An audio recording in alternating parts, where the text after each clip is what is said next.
Welcome to DAX Machina. Together, we'll explore the writings of D.A. Roberts along with other authors, with a particular emphasis on the horror genre. We'll discuss writing, the inspiration behind horror stories, as well as the possibility that monsters might not be safely locked away in the pages of fiction. Thank you for joining us.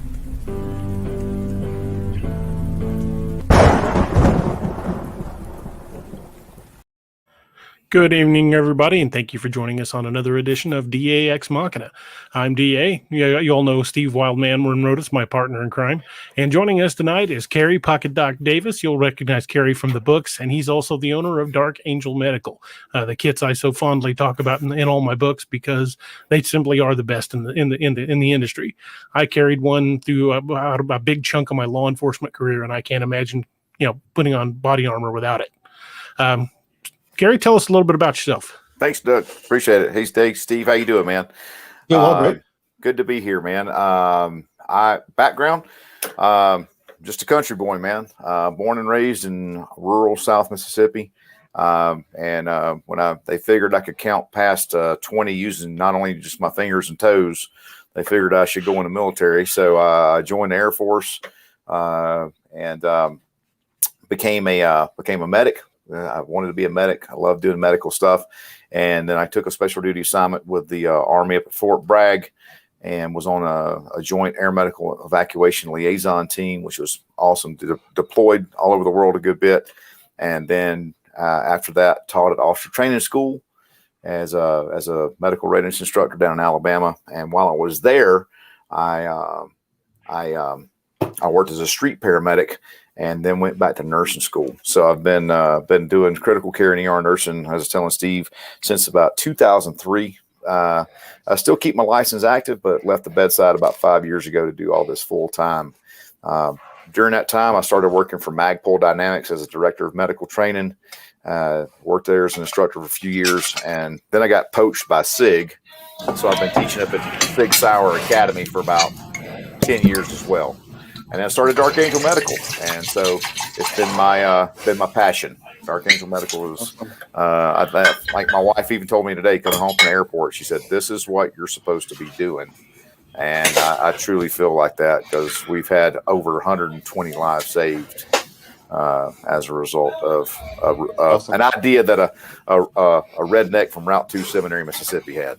So I'm pretty proud of that. So, and you should be, sir. Yeah, man. Pretty awesome. Well, we have something of a tradition on DAX Machina. Every time somebody likes or gives us a love or something like that, we always take a drink, and we are down 5, fellas. Oh my God. Oh my goodness. We have got Lord. Tony Konopka, Roger Peacock, Josh Jones, Todd Hunter, and Adam Shepard have all already given us likes. So I'll take one big one for you, fellas. I say I'll have to do one giant one. Slanjava. I don't have a canteen cup. I need to get you one. Oh, It's packed away in my A bags, man.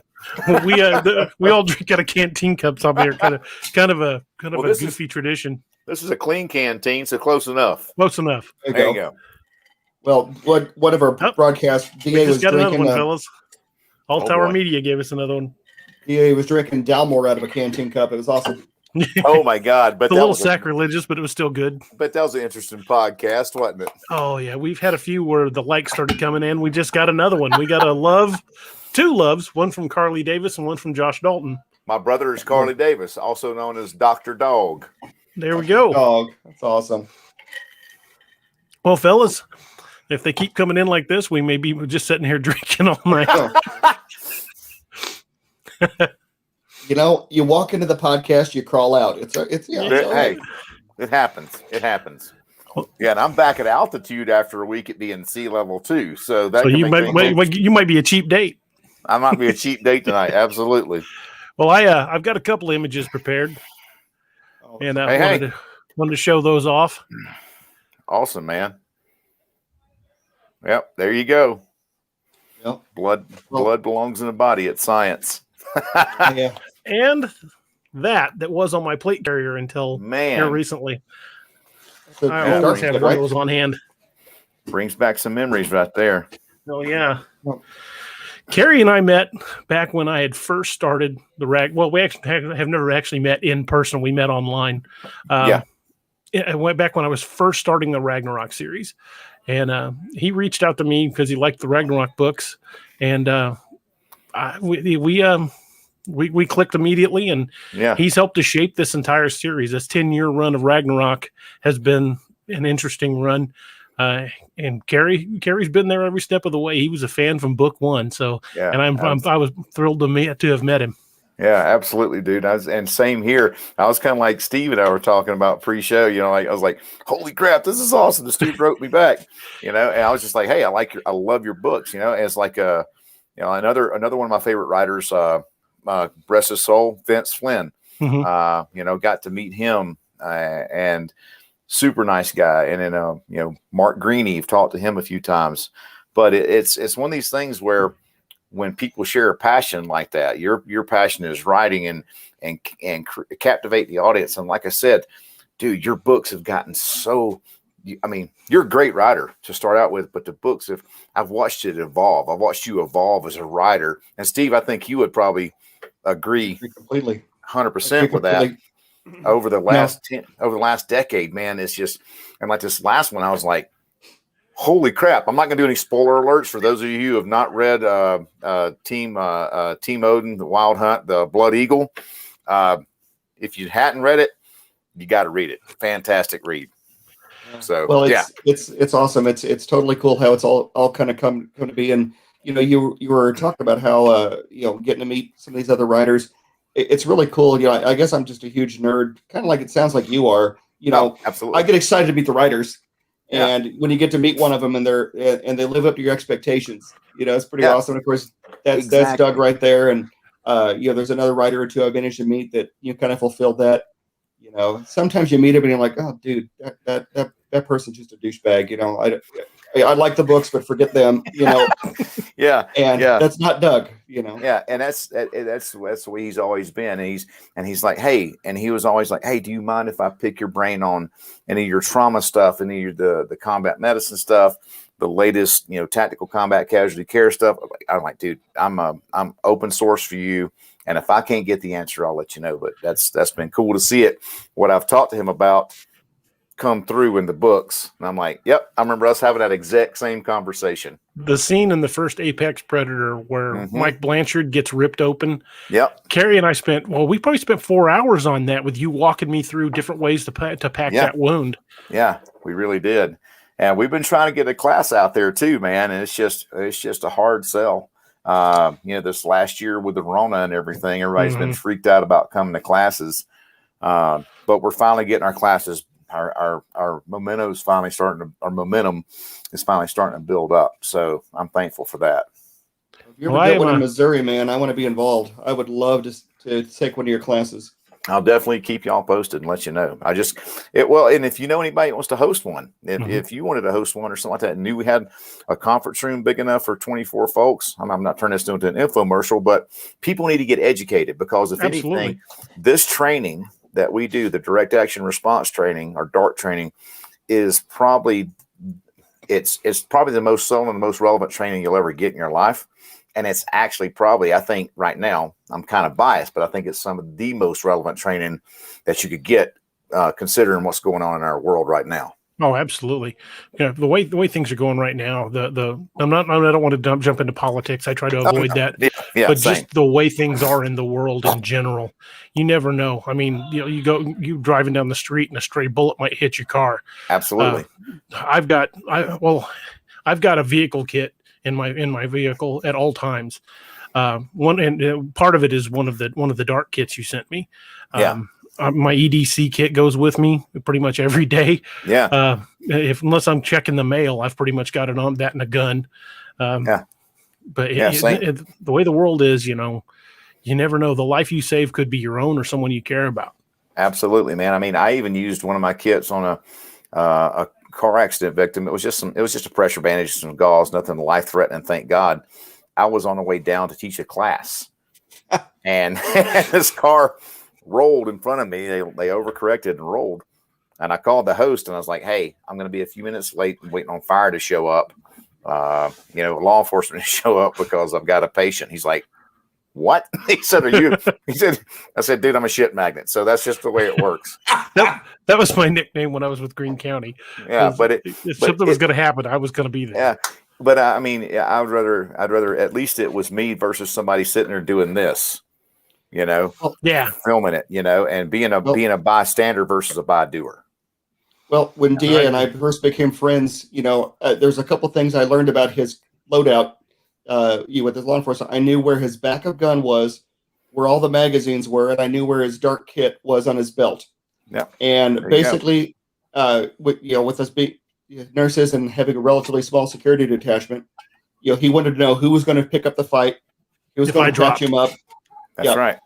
And those are your two lifelines. When you're in that type of environment, those are your two lifelines, because if you have to use one, chances are you're going to have to use the other, and so that's where I've been. But yeah, Steve, if y'all want to get a class out there, I'll send you my email and shoot you some contact info, and we can get the ball rolling for this fall, because that would be absolutely fantastic to get a class in that Missouri area. Hell yeah. I would reach out to our director. We have a very large regional hospital. Springfield's an area of about 160,000 people. We have a level 1 trauma center. Oh, wow. Nice. Nice. We have a level 1 trauma center. We have 2 hospitals in the area servicing about 1.2 million people. Wow. And we're, like you said, we're a level 1 trauma center. The only thing we don't have is a burn unit. The other hospital in town has our only burn unit. We don't have the population to support 2. Right. But we've got some of the best trauma doctors in the world. That's fantastic, man. The movie The Lone Survivor, the story, the Marcus Luttrell story. The Air Force surgeon that put his butt back together at Ramstein was Dr. Timothy Woods. He's our chief of trauma. That's awesome, man. I flew patients into Ramstein to offload them on the ambulance there, and it's and that's great. And I think a lot of people ask this too. Well, do I have to be a medical dude to take this class? Absolutely not, man. I teach anybody from civil engineers to construction foremen to school teachers, computer programmers, rocket scientists. No crap had a rocket scientist. She was the chief of NASA's orbital program in one of my classes. That's cool. Yeah. Yeah, so you don't have to be a cop or a nurse to save a life. No. And it's actually easy. It's easy. And I can teach you. So, yeah, man. So that's our training. I love our training. And, you see the characters in DA's books using basically the same exact principles that I teach people to utilize in our classes. That's one of the things I've always wanted to do in the books is I know, we might be talking about zombies or werewolves or whatever the monster is, but suspension of disbelief will only carry a reader so far. If all the stuff that everybody in the background's doing that we know normal people can do, if that's wrong and they don't believe it, they're not going to believe the big stuff. So your base level details have all got to be spot on, which is why I consult guys like you and Steve and other people that have been high-end operators. I mean, I ask a lot of questions. Yeah, and because what you're doing then is your readers then have a buy-in. They're vested because they're everyday people, and they're like, well, crap, this is something I can do, and so it empowers them to and they get invested in the book with it and get more into it. So it's awesome. Well, there are 2 really big details that I've noticed in his writing over the years, and I keep talking to third person there, DA. But one, the realism. His characters always run out of ammo. They don't have the Beverly Hills Cop magazine where they put 85 rounds out of a Beretta. The infinite loadout. Infinite loadout. Pew, pew, pew, pew, pew, pew, pew. Yeah. Their mags run out, and they realize that their typical guy isn't carrying 55 mags.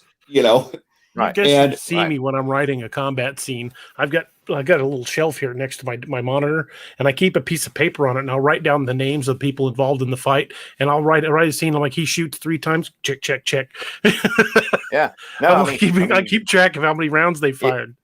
Yeah. If you've watched the TV show Archer, Archer's my spirit animal, the little cartoon dude on FX. But he's one of those. Yeah, he's one of those. He's like an idiot savant when it comes to that. He counts the rounds, and so that's one of the things. I'm like, people don't count rounds in gunfights, but if you're counting the rounds as the author, then you're going to make it a more believable, book. I know Right. when the mag's gonna lock back. I know when they're gonna strike an empty chamber. Well, and then the other detail is he likes to put his characters through hell. Being selected. Yes, he does. Being selected as a character in one of his books is an honor and a terrifying aspect because the shit's going to get real for you at some point. I was honestly, man, in one of the Apex Predator books, and you'll know which one I'm talking about. I was like, what the hell is this, man? Is this like a Game of Thrones book? Are you killing off all my favorite characters here, man? My God. Well, yeah. Don't get attached to the characters. Well, certain characters have plot armor because they got to stick around, but that's not all of them. Right, not all of them. Some of them are expendable. But again, Gary, when you showed up as the second Wendigo, the second Wild Hunt book is in the Wendigo story, when you showed up in the prologue, I'm like, oh, we're gonna lose Kerry. I know. Kerry. He's not gonna make it. He was telling me I was going to be a character. I was like, well, there goes the medic, type of thing. But it was actually cool because he told me, he said you had a cameo. He said, but in one book, but you have a more extensive role in this book. And I was like, that's pretty cool, man. To me, that was a big honor. And personally, I want to say thank you, man. That was no problem at all. That was a highlight, dude. I was like, dude, I'm in a book. He's using me in a book. And I showed it to Angie. I was reading it to her one night. We were laying there in bed, and I've got my Kindle out and I'm reading it. And she's like, that is so cool. I was like, I know, man. I never would have thought I would have been a character in a freaking book. So it's pretty rad, man. It's pretty rad.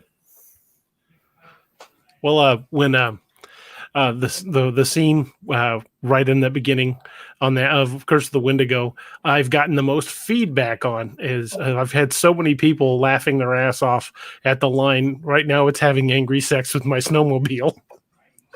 Thank you. Thank you. Yeah, you and I talked about that shit. People love that line. Was hilarious. That was hilarious, man. I still remember that. Yeah, right now it looks like it's having angry sex with a snowmobile out there. So, yeah, and that's the cool thing is you can still, and I've noticed this. People have been in dire situations. They still have their humor shine through. And Steve, you know this as well. And DA, people who have been in a first responder, EMS, law enforcement, military community, we tend to have pretty warped sense of humor. Yes. We tend to have kind of a very dark gallows humor, but it's a coping mechanism. It's to help us cope with that situation and throw some levity up there. So it's a lot of fun. I try to capture that. We're behind a bunch of comments. I haven't been paying attention. Oh boy, we've been talking. Oh boy. Josh Jones says, "Hey guys, with the family tonight, but wanted to stop in and say hey to the boys and Kerry." Josh also says, "Congrats on your success, Kerry." Thank you, Josh. I appreciate it. Josh Dalton says, "Good evening, gentlemen." Then he says, "Doug's series like playing ping pong on an octagon table." I like that analogy. That's awesome. Then Josh says, "Need a big dam training and presentation at WileyCon." We're kind of in the talk of doing a convention next year for the 10-year anniversary, and if we can pull it off, it would probably be in July of next year. So we would definitely want you there. I think I can definitely block those days off and make a presence, man. I would hop in the car and drive out. That would be awesome. Yeah. And what he says, and Josh said, no, and if the wheels fall off, it's when does it? And that's exactly. I tell people all the time. I said, Murphy, if you know anything about Murphy's laws, Murphy's law. If it's going to go wrong, it will. Murphy is a unkind son of a bitch. He will stick it in you and break it off. And you better you better have a plan, man, because you're gonna be sitting there shaking like a cat shit and razor blades, and there ain't no backing up. You got to just keep pressing forward and do what's got to be done. That's going to get a book. The cat and razor blades analogy is going to kill me. I've got all kinds of these, man. Our dad and our granddad, our papa, had all kinds of analogies. And I had this one dude in my last class. I was just teaching up at SIG in New Hampshire. He said, I got a whole page of these that you were saying during class. I said, hey, you were listening, weren't you? You were listening. So that's what matters. I've got one that used to crack people up all the time when we'd arrest somebody. They'd say, "Was he high?" I say, "Yeah, he was high enough to hunt ducks with a rake." I like that. That's good. We got another like, fellas. Twice. This one from Thomas Whitney. Oh, Thomas. Thank you, Thomas. Slanjava. He's also also giving you a little love there, Kerry. Thank you, Thomas. As they would say in the Ragnarok Rising series, skull. Skull. What's up from Thomas? Josh says Archer's the best. Danger zone. Are you in a zone of danger, Josh? So got to be careful. Thomas Whitney's just laughing. And then Night Guys have a great show from Josh Jones. He's going to spend some time with his family, but he wanted to pop in and say, hey. Right on. Awesome, man. I will try to keep an eye on that. I don't normally get that far behind, but we were all laughing and talking. No, we're just visiting, man. This is what it's about. What'd he say? More than one way to skin a cat, son. I got a PhD in skinning that rascal. Yep. Hey, man. But one thing you understand about Josh, he is pure hillbilly. He's from Virginia, and once in a while he'll come on the show and join us for a bit, and his draw's a little hard to understand sometimes. Yeah. And I say that's just it, man. I had to talk about a draw. I had a draw when I came in the military. I mean, obviously grown up in South Mississippi all my life, and it was so funny because when I went to the military, and I was teaching at officer training school, they told me, they said, hey, Sergeant Davis, you got to tone your accent down. And I was like, what accent? I said, number one, what accent? Number two, I said, dude, I was born and raised in Mississippi. I was stationed in Mississippi for my first duty station. Then I was stationed in North Carolina, now Alabama. Pretty much not getting away from that accent, but I had to. Like every other military guy I've ever met. I know, right? I had to clear my enunciation, so people could understand what it was I was saying. They were having issues with my pronunciation because I say, we boil peanuts, or we put oil in the car versus oil or boiling, And I was teaching a nurse to program an IV pump on the ambulance. We're doing a critical care transport, and I said, "This is our," I said, "You just got to mash this button here." And she looked at me like, "Mash?" I said, press the button." Because down south, down where I'm from, we say mash. I got to mash this button here, So. Funny. You were talking about. Go ahead, Steve. Go ahead. You were talking earlier about keeping your sense of humor and the dark sense of humor that healthcare providers and law enforcement get. I worked for about 6 years on a colorectal and urology surgical floor.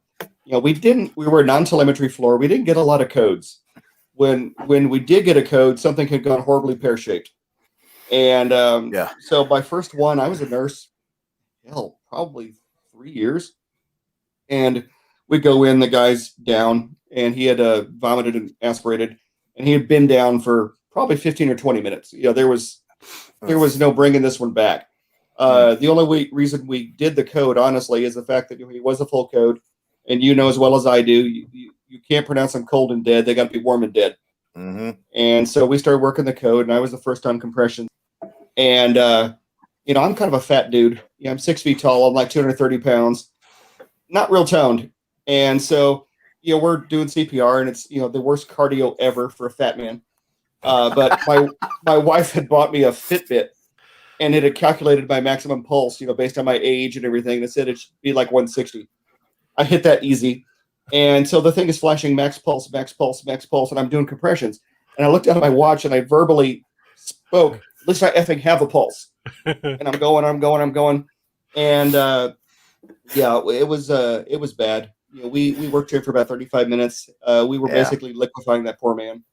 Yeah. And we could get him back on epi, but as soon as it wore off, he was gone. And it was it's you got to have that. You got to have that sense of humor, man. It's like it's like this. I had a code like that similar in the truck. It was multiple gunshot wounds on the ambulance, and the doc's like, dude, he had a heart rate and blood pressure when you got him in here. Obviously he succumbed to his injuries in the operating room. They couldn't do anything for him because he had a gunshot wound to his head. Pupils were fixed and dilated. And I was like, I said, Doc, I dumped enough epi and atropine into him that I could have got a pulse and a heart rate back on a fence post. at that point. I mean, Yeah. I unloaded the drug box on him. You know what I mean? Yeah, we emptied two code carts on our guy. Yeah, I mean, that's one of those things where you gotta have that humor, and that's what I like about DA's books is he keeps that even in a dire situation, having angry sex with a snowmobile. This dude realizes he could be shredded out here, by this critter, and he's sitting there saying, "Yes, having angry sex with my snowmobile." So that's one of those things where I was like, I appreciate the fact that he has that he keeps that sense of humor up with his characters. Which is awesome. Everybody seems to love the character of Margolin, who seems to be the supreme smartass. He reminds me so much of the dudes from. I always picture Nelson and Twombly out of Black Hawk Down. Yeah. the two freaking goofballs. That's and we had a dude in our unit like that too. That was just a freaking goof, man. He was hilarious. We called him Sparky because he electrocuted himself on a C-141. It was awesome. But just had that always a supreme smartass. So never a dull moment. Well, I think the only person I've ever heard refer to a Wendigo as a critter. I love it. That's a big scary critter, man. Where we come from, we don't know. I don't know what it is, but that's a scary critter. Well, when I wrote that, I did a lot of research on the Native American legends of the Wendigo, and there was so much conflicting information. I was like, well, okay, what's the real deal here? And then I got to thinking, well, if the Wild Hunt team is researching this as they're sending them in and they're pulling all the same lore, they're not going to go either. So that's why they kept switching shit up. Like, oh shit, that doesn't work. Yeah, switched incendiary. And it's so funny what you say that about the Wendigo stuff, because out here in Colorado, there's actually a big Wendigo history out here.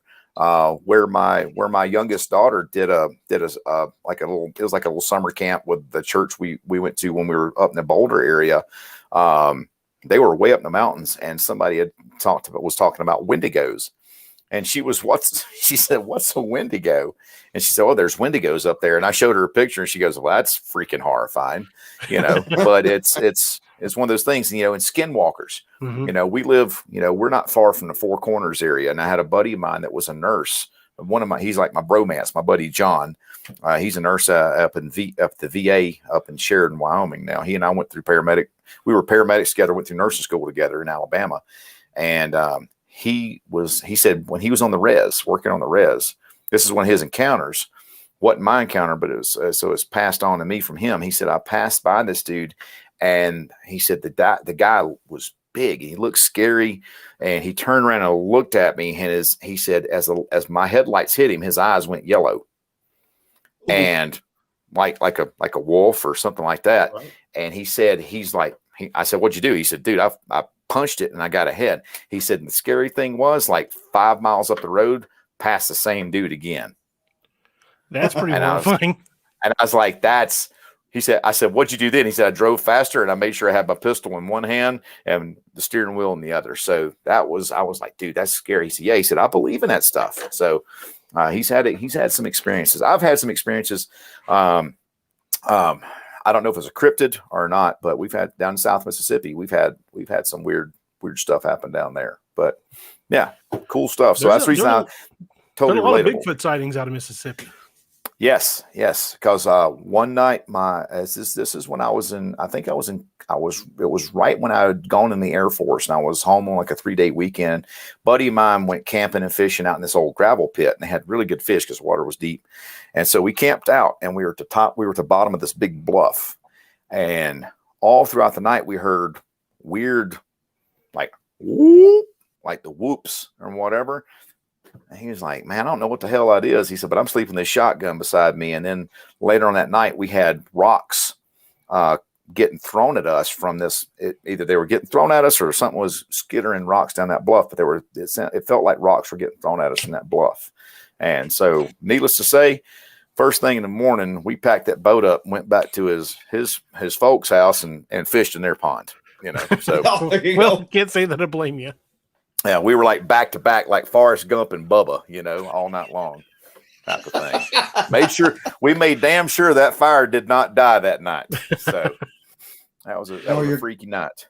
Well, when you're dealing with something that's throwing big rocks at you, there's really only two things it can be. Humans have hands and Bigfoot has hands. Yeah. And that was what I was like, well, that's not, I know they ain't, because we have shitloads of coyote down there. And I said, I know it ain't a coyote.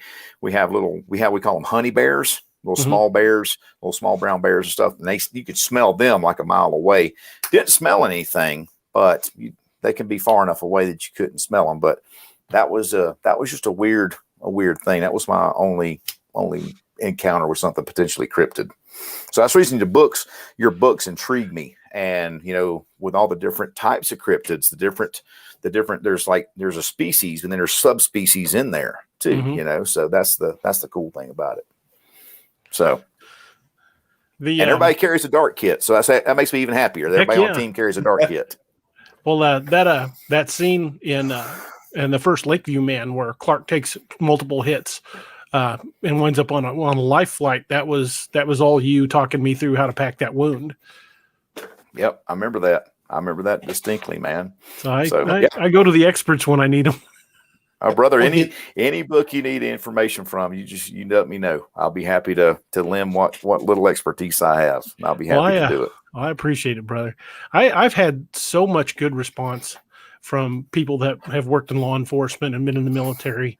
A lot of my fan base are people that have done one or the other, or sometimes both, and they get the humor, and that's what I really like is connecting with people that understand. Yeah, it's a camaraderie. It's a camaraderie, and it helps build that camaraderie. That esprit de corps, as they used to call it. Mm-hmm. Thomas Whitney says subspecies of critters. Subspecies of critters. Yes, absolutely. Roger says solid plan. Says I talk about the same, Doc. I'm from Middle Georgia. Right on. Are you a dogs fan or a tech fan, Roger? That's what I'm wondering. I'm sure he'll answer in just a minute. Yeah, he will. It's funny though. You're talking about your accent. You have the same accent that pretty much is every portrayal of an enlisted military personnel that I've seen in any film ever. Yeah, exactly. And it always kind of twisted my crank a little bit whenever people they want to make somebody sound stupid. They give them a Southern accent, and I'm like, go dogs. There you go. Come on. My man. You talk slower. You're just not dumber, Exactly. Just because I talk slow doesn't mean I am slow. If you look at the first heart lung transplants were done in Mississippi. So, we've been doing it for a while, and just give a shout out to my nephew, Adam. My nephew, Adam, is up at that hospital right now. He's in his first year of med school up there. So I am tickled pink. As my daddy used to say, I'm happier than a puppy with two peckers about that. So that boy's crazy smart. Like, well, you've got a nod to Mississippi and Star Trek. Bones McCoy was from Ole Miss. Yep. I did not know that. Bones McCoy became a doctor at Ole Miss. Yep. Well, slap my ass and call me Sally. I did not know that. I've heard that one before. We get another like from Richard Sullivan, boys. Way heavier, the rich. Right on, man. Well, what do y'all have? Steve, do you have any questions on the kits or anything, or about Dark Angel Medical, who we are? Anything like that? Unfortunately, DA has done a pretty good job of filling me in. He even gave me a little bit of gear. I'm like, you got a shirt and a hat. That's pretty awesome. That last match you sent me, I gave him a couple of the shirts and one of the hats. Awesome, man. Awesome. Yeah, I get more comments about the shirt, and you were talking earlier about how you had rocket scientists in some of your classes, but your stuff isn't rocket science. It is science, but it ain't rocket science. Anybody can do it. It ain't rocket science. And would you break it down? A lot of, of course, I worked for years there on that colorectal and urology floor. I tell people I was a glorified plumber. If something was running and it shouldn't, it was my job. If it wasn't running and it should be, that was my job. Yeah, exactly, man. And yeah, it's plumbing, man. And so speaking of science, I believe your shirt has one of our sayings on the back of it. It says, "Blood belongs in the body. It's science." Yep. And that's one of the things I teach guys in class initially. I said if you can get good solid hemorrhage control on somebody, then the big part of your problem is licked. Not not in a literal sense, because that's just gross. So we're not gonna be licking any blood, but it's that'd be for some vampires. I'm sure DA is gonna have in another book, but well, he's already had him in, dude. Your Irish vampire, yeah, dude. He was Loke. He was awesome. When I first introduced him, I thought, okay, I'm going to introduce a couple of vampire characters. They're going to end up fighting with the wolf clan, the Hota Metaneo, and I'm going to kill them off. But as soon as Logue started talking, I'm like, no, I like this guy. I got to keep him. Okay, so you know who I picture as him. I can't remember the guy's name. Is Brendan something? Or he's an Irish actor. And he's always played the heavy in some action movies and everything. Dadgummit. I was gonna look it up before we got on tonight, but I can't remember his name. Either him or Colin Farrell. You know, I thought Colin Farrell. Yeah, that's the kind of the two guys, the two cats, or the crazy son of a bitch that played Stephen in Braveheart. It's my island. You know, that dude. Told you it's my island. Yeah, it's my island. Yes, Father. Father. In contact with the Almighty. Yeah, having a conversation with the Almighty. So God says he can get me out of here, but he's pretty sure you're fucked. Yeah, exactly. Yeah, and it's so funny to hear like the Irish. Hey, Sean, if I hear you hear an Irish accent, it's almost like they're asking a question when they're talking to you. It's almost like that. And whereas like Scottish accent, they got their regional dialects, just like Ireland does, and Glaswegian and Aberdeen and the Highlands and Edinburgh. So it's pretty cool. So you've done the tour of Scotland. I have. Yeah, I have yet to go to Glasgow. That's next on the list, is to go to Glasgow. I've got a really good friend that lives in Edinburgh, and then I've got some friends that live up in the Highland area where my family's from. Actually, coincidentally, Angie's family's from the same county that my family's from. That's funny. Ross County. Yeah, it's crazy. So yeah, that's the funny thing is we're from the Ross County, just outside northwest of Inverness, little town called Dingwall. I haven't traced my family to a particular town, but I do know my family all comes from North Scotland, damn near to the Orkneys. They're coastal. Yeah. You're damn near from Loch Ness. Damn near. Yeah. Oh no, Inverness is right there on the shore of Loch Ness. Inverness, the River Ness runs right through it, brother. Yeah, so it's right there on the banks of the River Ness, and so it's a beautiful country. A lot of history out there. They got some of their own cryptids. Mm-hmm. You know, eventually I'm gonna get the team there. I figured you would.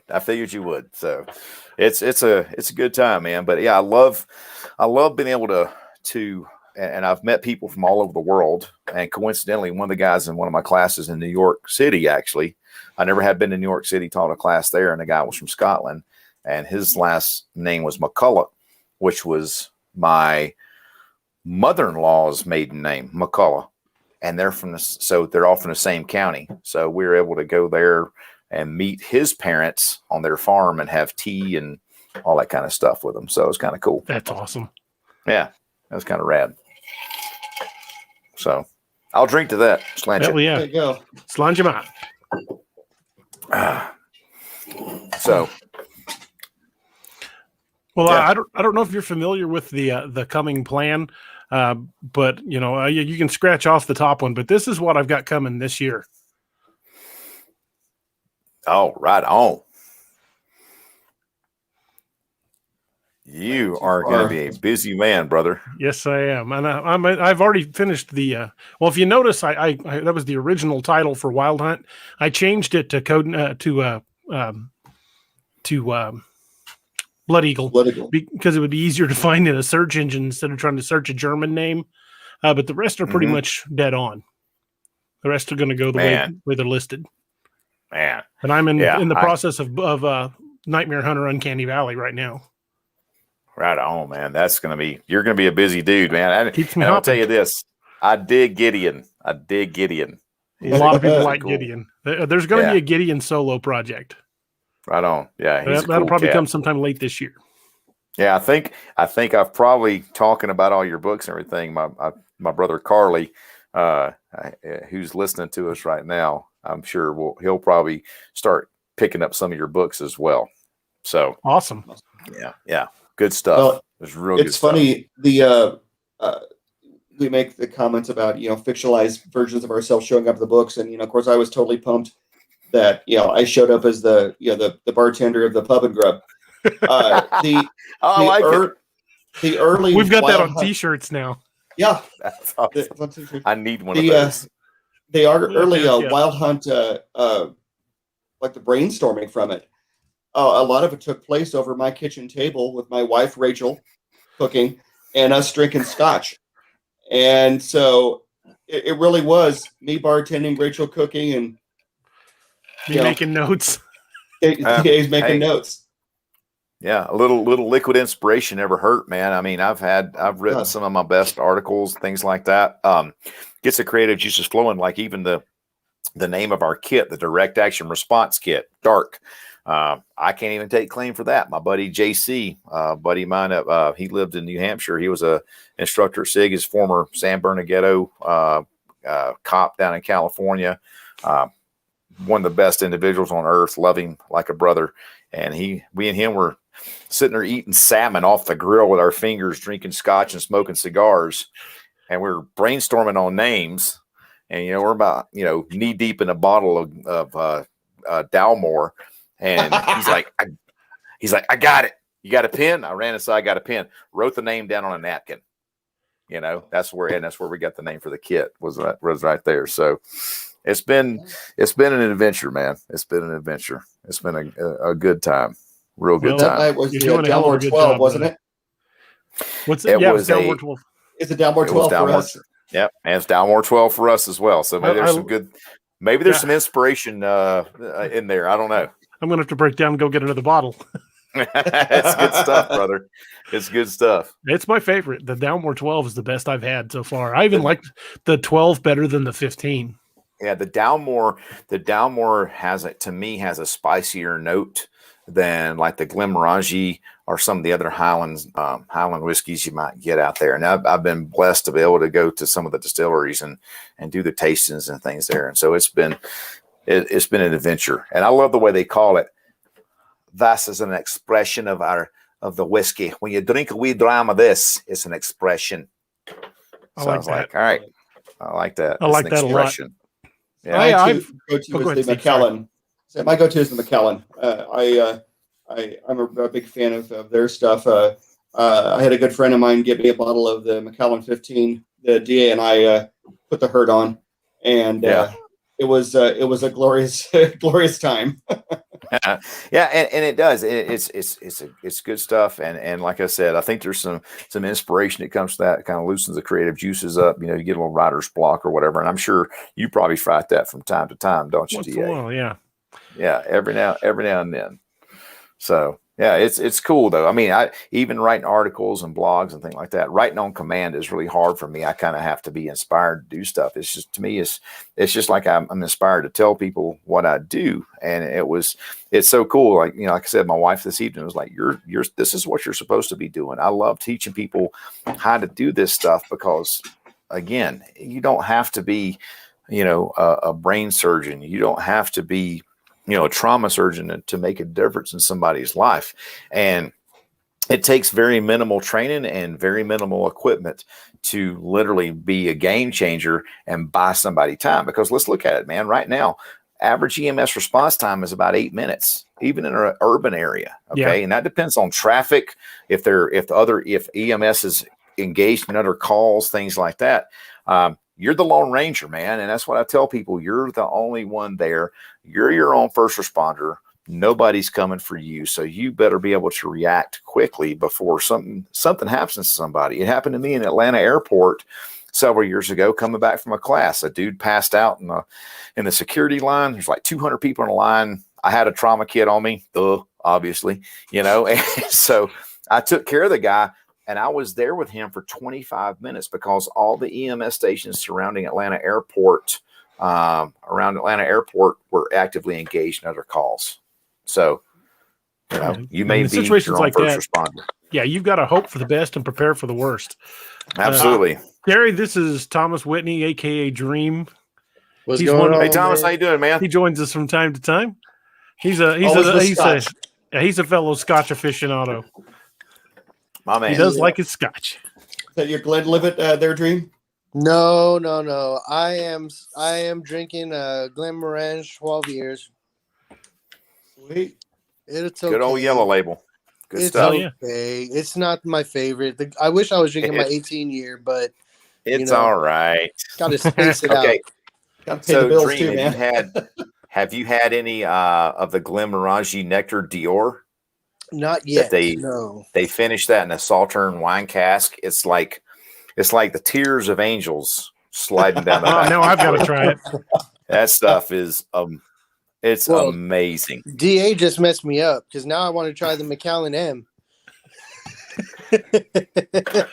Who doesn't? Well, Right. I don't have the money for the Macallan M. No Yeah. kid. It's Who $6,000 doesn't a wanna try the bottle. Macallan M? I know, right? Who doesn't want to try the Macallan M? No, Yeah. I Well, went Clark to- saw his opportunity there. The bill was on him on Hinderman. He's like, okay, the bill's on him. I'm taking all of these. There you go. Yep. There you go. I don't No, blame him. I went to a local, like a little liquor store that's near my house, but it's like a bar. And maybe it's because I'm of the wrong color, but I went and I was asking about the whiskey, and they're like, "Oh, we have these $20 bottles of this and $19.99 and whatever." And I was like, "Well, I like something a little nicer." And then they started showing me $25 bottles. I'm like, "No, come on now, like don't mess with me. Show me the good stuff." And so one of the other ladies comes over, and she's like, "Oh, well, come follow me." And she brings me to this back counter. And it's like tucked around the corner of the bar. And she's in this glass case. She shows me this bottle. I don't even know what the hell it was, but she starts off by saying, "Oh, this is about $7,000 or $8,000 a bottle." And I was like, "I'm good. Just Thought let you me go had that back out gangster there. money. I got to go back out there. That's Yeah. where I'm going." Let's nice, find nice. something. Let's find something in between there. Let's Right. find something in between. On the low Yeah. end of between there. Yeah, Right. I mean they went from Bush League, to like straight up pro level. You know what I mean? That's So. exactly right. And so that's when I ended up buying my 18-year Glenlivet. And that's when I was like, "Ooh, okay, I like that one." Yeah, 18-year-old Glenlivet's a good whiskey, man. It really is. I've had the good fortune of sampling a lot of scotches, and I found that my taste runs to the smokier side. Mm. Oh, okay. So you might like some of the Isla stuff, or like even the Talisker, because only and I don't know if y'all knew this, like only about 20% of the scotches are peated. Yeah. So most of them are really not peated. So Mhm. yeah, I know. That's serious. Highlander, yeah. It was a good exactly. series. Stuff. Yeah. But I'm not. That's still one of my go-to movies to watch. Is the original, not the second one. Yeah. The original. Yeah, where you Second have one. a Belgian dude playing a Scotsman and a Scotsman playing a Spaniard. Yeah. Yeah, that was. I am Juan Sanchez Villalobos Ramirez, Chief Metallurgist of King Charles V of Spain. and the opening scene of that movie is at Alien Donnan Castle, right on the banks of Dorney. Yeah, Carly's charging a Kindle as we speak. There we go. That's my brother Carly, my oldest brother. So he's gonna be downloading some of your books. Awesome. But yeah, it's right there in Dorney, right before you cross the bridge, going, as the old Sky Boat song said, over the sea to sky. Mhm. So to the Isle of Skye. Love so, that yeah, song. I just great want to song. say a couple of things real quick. One, congratulations to DA on the Amazon.com book award Thank for you. the best zombie series. Yes. Mm-hmm. Number 2, Kerry, Mr. Pocket Doc. It's great to talk to you, man. It's great to have you on. Thanks, man. And Appreciate it, brother. I'm like fangirling out, and I know it's not even a movie. Dude, You did it for real. I ain't nothing, man. I'm just like I said, I'm a redneck from Route 2, Mississippi, man. Route 2 Seminary, Mississippi, and I love doing what I do. And I'm fortunate enough to have met some really, really great people throughout my career, throughout That's my exactly life. how I feel. I'm just Yeah, I'm just a hillbilly from a farm north of Lebanon, Missouri. Yeah. I'm just blessed to be surrounded by good people. And Roger Peacock, definitely going to get one of your kits as soon as I can, Doc. Thank you, sir. I appreciate it. Right now, you can go on our site and get 20% off by using the coupon code Stop the Bleed, because it is National Stop the Bleed Month right now. And DA's running a banner across the bottom of the page with our website on there. So I appreciate that very much. when I was working at Magpul, my buddy Drake Clark, who is one of my nearest and dearest friends in the whole world, told me, he said, I'm going to tell you, give you a little piece of advice. He said, surround yourself with good people who have your best interest in mind, and you'll do well. Just surround yourself with good people. Keep that circle small. Yep. And that's been that's some of the best advice I could have ever gotten, for sure. That for damn sure. Yeah, for damn sure. Steve said something earlier that I wholeheartedly related to when he started Curse of the Wendigo, and it started with Pocket Doc, and you were like, oh crap, we're gonna lose him. No, because I thought the same thing too. I was like, well, I'm dead. Because DA didn't tell me to what extent I was going to be in the book. He said I wanted it to be a surprise, a character, and I was like, damn it, But I thought he was going to be doing some George R.R. Roberts shit here, and George R.R. Martin, yeah. R. Martin, and killing me off, yeah. Before they, since we're talking about that scene, shortly after the part where the Wendigo is, having angry sex with your snowmobile. Yeah. Oh my God. They're pounding on the door, and Terry's on the sat phone with Clark. Or no, he's on the sat phone with Will, and he's like, you need to get here, man. Most Ricky Teak, and he's pounding on the door. And at that moment, I'm like, they're going to come back and Terry's going to be picked like a turkey carcass. I mean, I know. There's going to be shit left. It's going to be gone. It's going to be a greasy stain on the floor. Yeah, those things are smart, and they didn't come in the cabin because they knew you were going to lure more in. Yes, they're very smart. I caught that.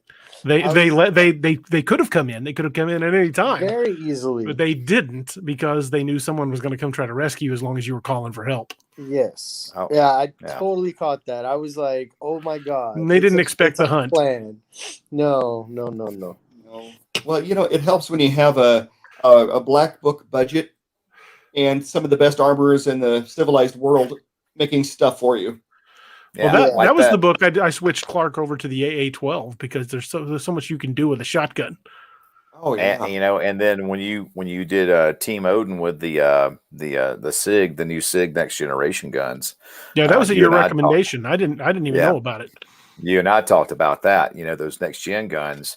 I'm an employee at SIG, so I can't say a lot or much, but all I can say is, holy shit, that is an impressive. That 6.8 is an impressive round. But I'm also going to say this: that 338 Norma mag. It says 338 Norma mag, belt fed.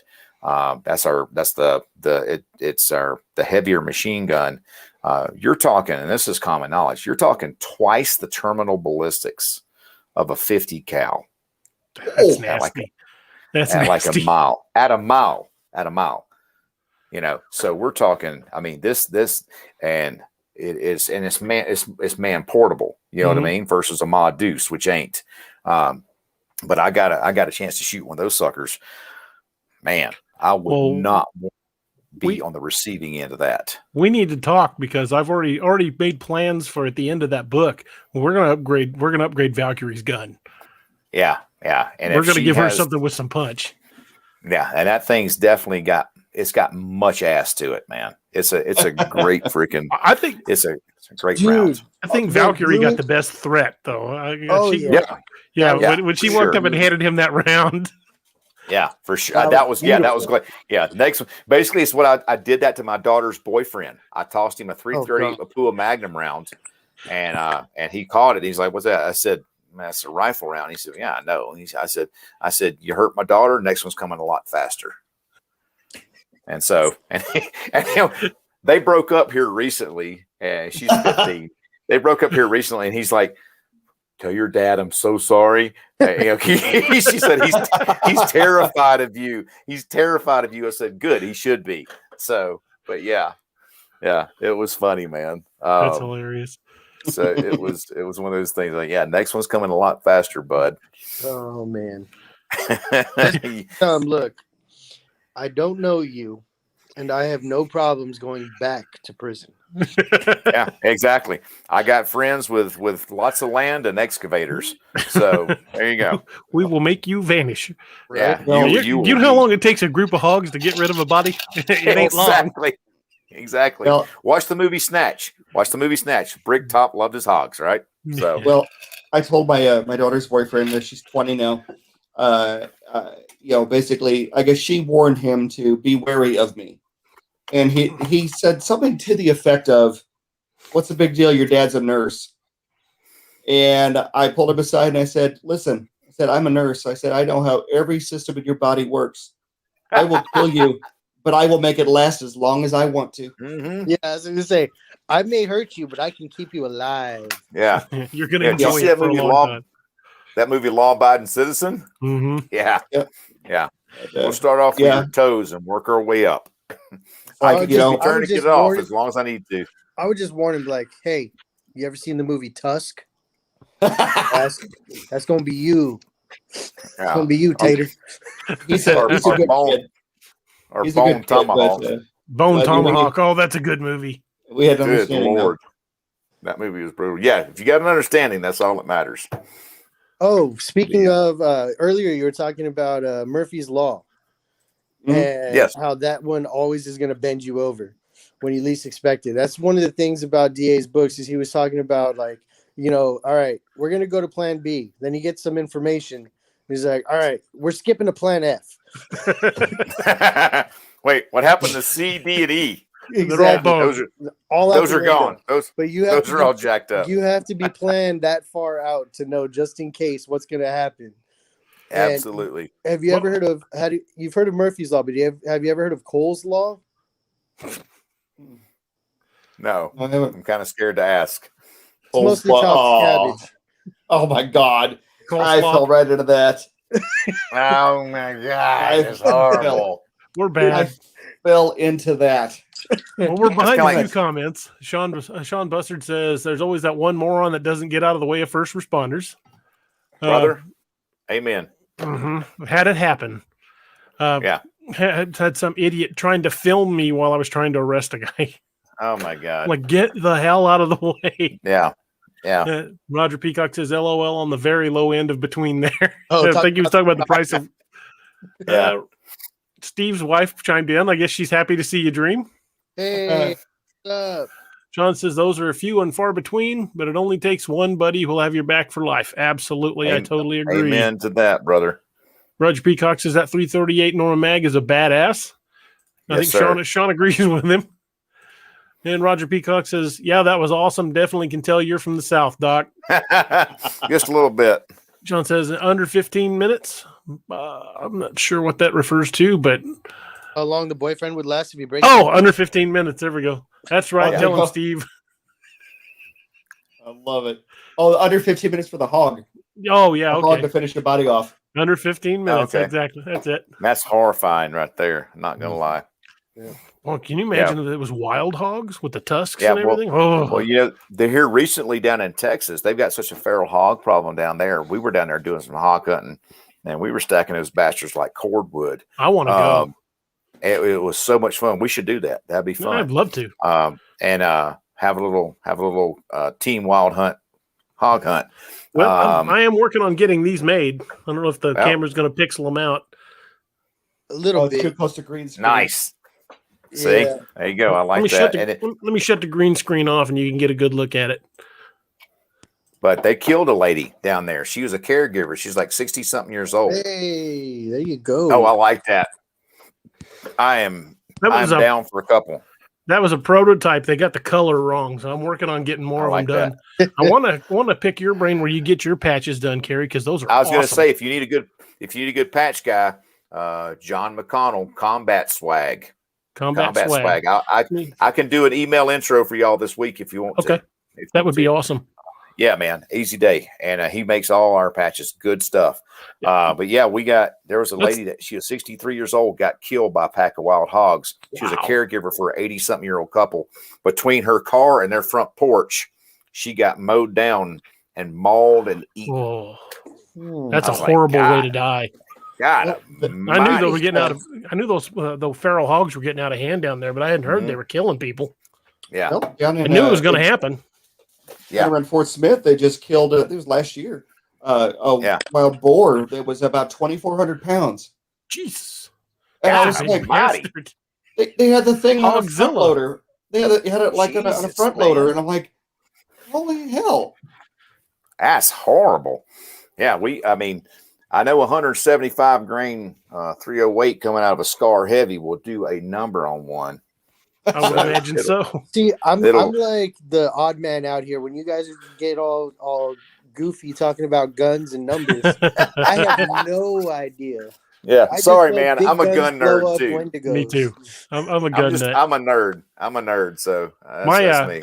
My chief at my last department, I took my Kel-Tec KSG out there, and he's like, "No, I just check out one of the 870s we got in the locker. I don't want carrying that." And we had a range out the edge of town. I said, "Well, let's run out and put a few through it." He's like, "Okay." So I loaded it with some target rounds, and we took it out. He runs through it once, and he comes back over and looks at me and goes, "How much are these again?" Yeah. He's like, "All right, you can carry it, but you're going fun. first if we kick a door." I'm like, "Hell yeah, I'm Those down things with are- that." Yeah, don't threaten me with a good time. Hell, that's right. I don't want to be the second guy through the door. That's why I was the point man on the riot team. Exactly. Jesus. Exactly. Well, it's funny when the wild hunt comes in and does stuff. I'm a gun guy, but I've never had the budget to be a great gun guy. So I first got my my first AR about a year ago, and Nice. my wife's like, "You still got that money put back, for that AR?" I'm like, "Yeah." She goes, "Go buy it." My wife says, "Go buy a gun." You're like, "Yes, ma'am." And so I went and got it. Well, mine's just a 5.56, and I'm sitting there in the book Ooh. seeing what the 5.56 doesn't do. Cryptids. Oh. And I'm like, "Yeah, Scared him off. I want Kerry's gun." Well, no, all right. So I was thinking about, going to a target range, looking at practice, and possibly purchasing a gun. And the first thing I do is I look up Guncrafter Industries, because that's what Clark's using.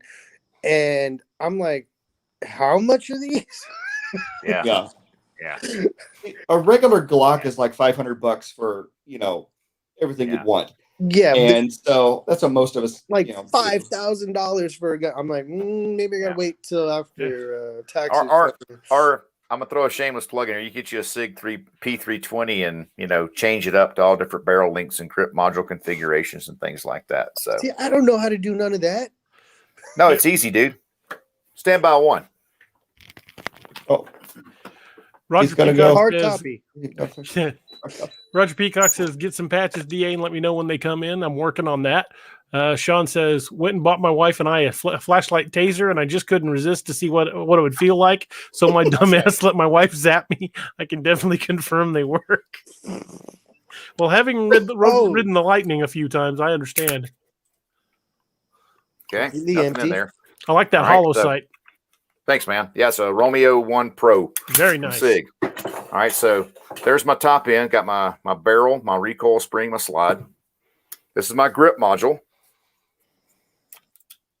Take my disassembly lever out. That's my fire control unit. That's the gun. Yep, That's it. the- So if I change out, I can go different grip modules. I can go different barrels, different slide links, things like that. That's it. There you go. And all you got to do is change it out. Different calibers, different guns, everything. It's awesome. I like a SIG. You should tell the guys at SIG that they're in my books, and maybe they'll give me a gun. I told my boss this last trip. I said, hey, I can, and you and I need to talk about that, DA. You and I Okay. need to talk about that actually. Yeah, offline. But yeah, Alrighty. well, but yeah, that's the cool thing about the 320 is the modularity. But yeah, Steve, That looked like that's all. what's that, Dream? I said that just looked like a gun to me. That looked Yeah, it's a badass gun. That Yeah. hollow sight's beautiful. I want one. Thanks, man. Yeah, and I'm gonna tell you what, dude. I had guys out. I was doing a pistol skill builder up there a couple days ago, and I had this a fairly novice newer shooter, and we did a walk back drill out to 100 yards with pistols. Mm-hmm. And I had this young guy hitting steel at 100 yards with his little red dot sight on his That's pistol. freaking awesome. Dude, such a confidence builder because his mind was blown, and he was like, I had no idea I could do this. I was like, Absolutely, man. Absolutely. Yeah. So yeah, Dream, I can help you out, man. I am all for that. Like I said, I want to buy a gun, but I don't know what to buy. I don't know, where to put my money. Like what part, is the most important part to really make sure I have the right stuff, and I want to make sure I have training before I actually go and buy something. Well, DA's got my number. DA's got my number. He's got my contact info. I can square you away with that. See, I could even come out there for a little private. We could do before WileyCon. We could even do a little class. I get to meet Kerry Pocket Doc Davis in person. I don't know about all that, dude. I ain't nothing. I'm 5'6", man. Ain't a whole lot to me. So what was it you said? You said the line I stole and put in the book of 5'6" of Twisted Steel and Sex Appeal. Damn right, baby. when you said that, I was laughing so hard. I'm like, that's got to go in the book, and it did. Well, all right. So you guys all grow beards and have a lot of hair and stuff like that. I am not a very hairy guy. Like I've been working on this mustache since I've been 16. Like and this little dirt on my face. That's about it. So whatchamacallit, I had people tell me, like, oh, you're not manly, you don't have hair, you probably got no hair on your chest. And I'm like, hair don't grow on steel, baby. I like that. Well, and here's the thing. You get the gun training and things like that, but I mean, I would like to actually do a do a private, do a little we could do a not a stop the bleed, but what I call is a basic trauma management class, because I believe that is a huge missing link people don't think about is they want to get these sexy guns. They want to get and know that gun is badass. It's awesome. But it's just like a med kit. If you don't know what you're doing with it, then you're pretty much about as useless as saddlebags on a pig, and you gotta have the knowledge to, and more importantly, you gotta have that training, but you gotta have good kit. But the most important aspect of it all is having the right mindset, and you gotta have the right mindset to do it and to utilize it whenever you need to, and under stressful environments. In a stressful environment and under stress. And that's the good thing about it is you can do that just through a little bit of training and just build up and just if you get a good foundation of training, and I know DA will talk about this and will agree with that. And so will Steve, you get a good solid foundation of training. Everything else that you build on top of that is also going to be solid. Mm-hmm. So when you're under a stressful situation like this, putting a tourniquet on somebody, yeah, it's a stressful situation, but it ain't your first rodeo because you practiced it. I can say practice and repetition, and good solid repetition is going to be the key to employing that equipment, whatever it may be, whether it's a gun or a med kit, that's how anything. That's how I am with knives. I'm a cook. I'm a chef. And when I'm talking to my guys and I'm training new people, like I started with absolutely no kitchen experience. And I went from absolutely no kitchen experience to running a restaurant. So I had to learn a thing or two. I had about 3 days of training. And it was a rude awakening, to say the least. But I taught everybody, it's like, you have to do things. First is safety.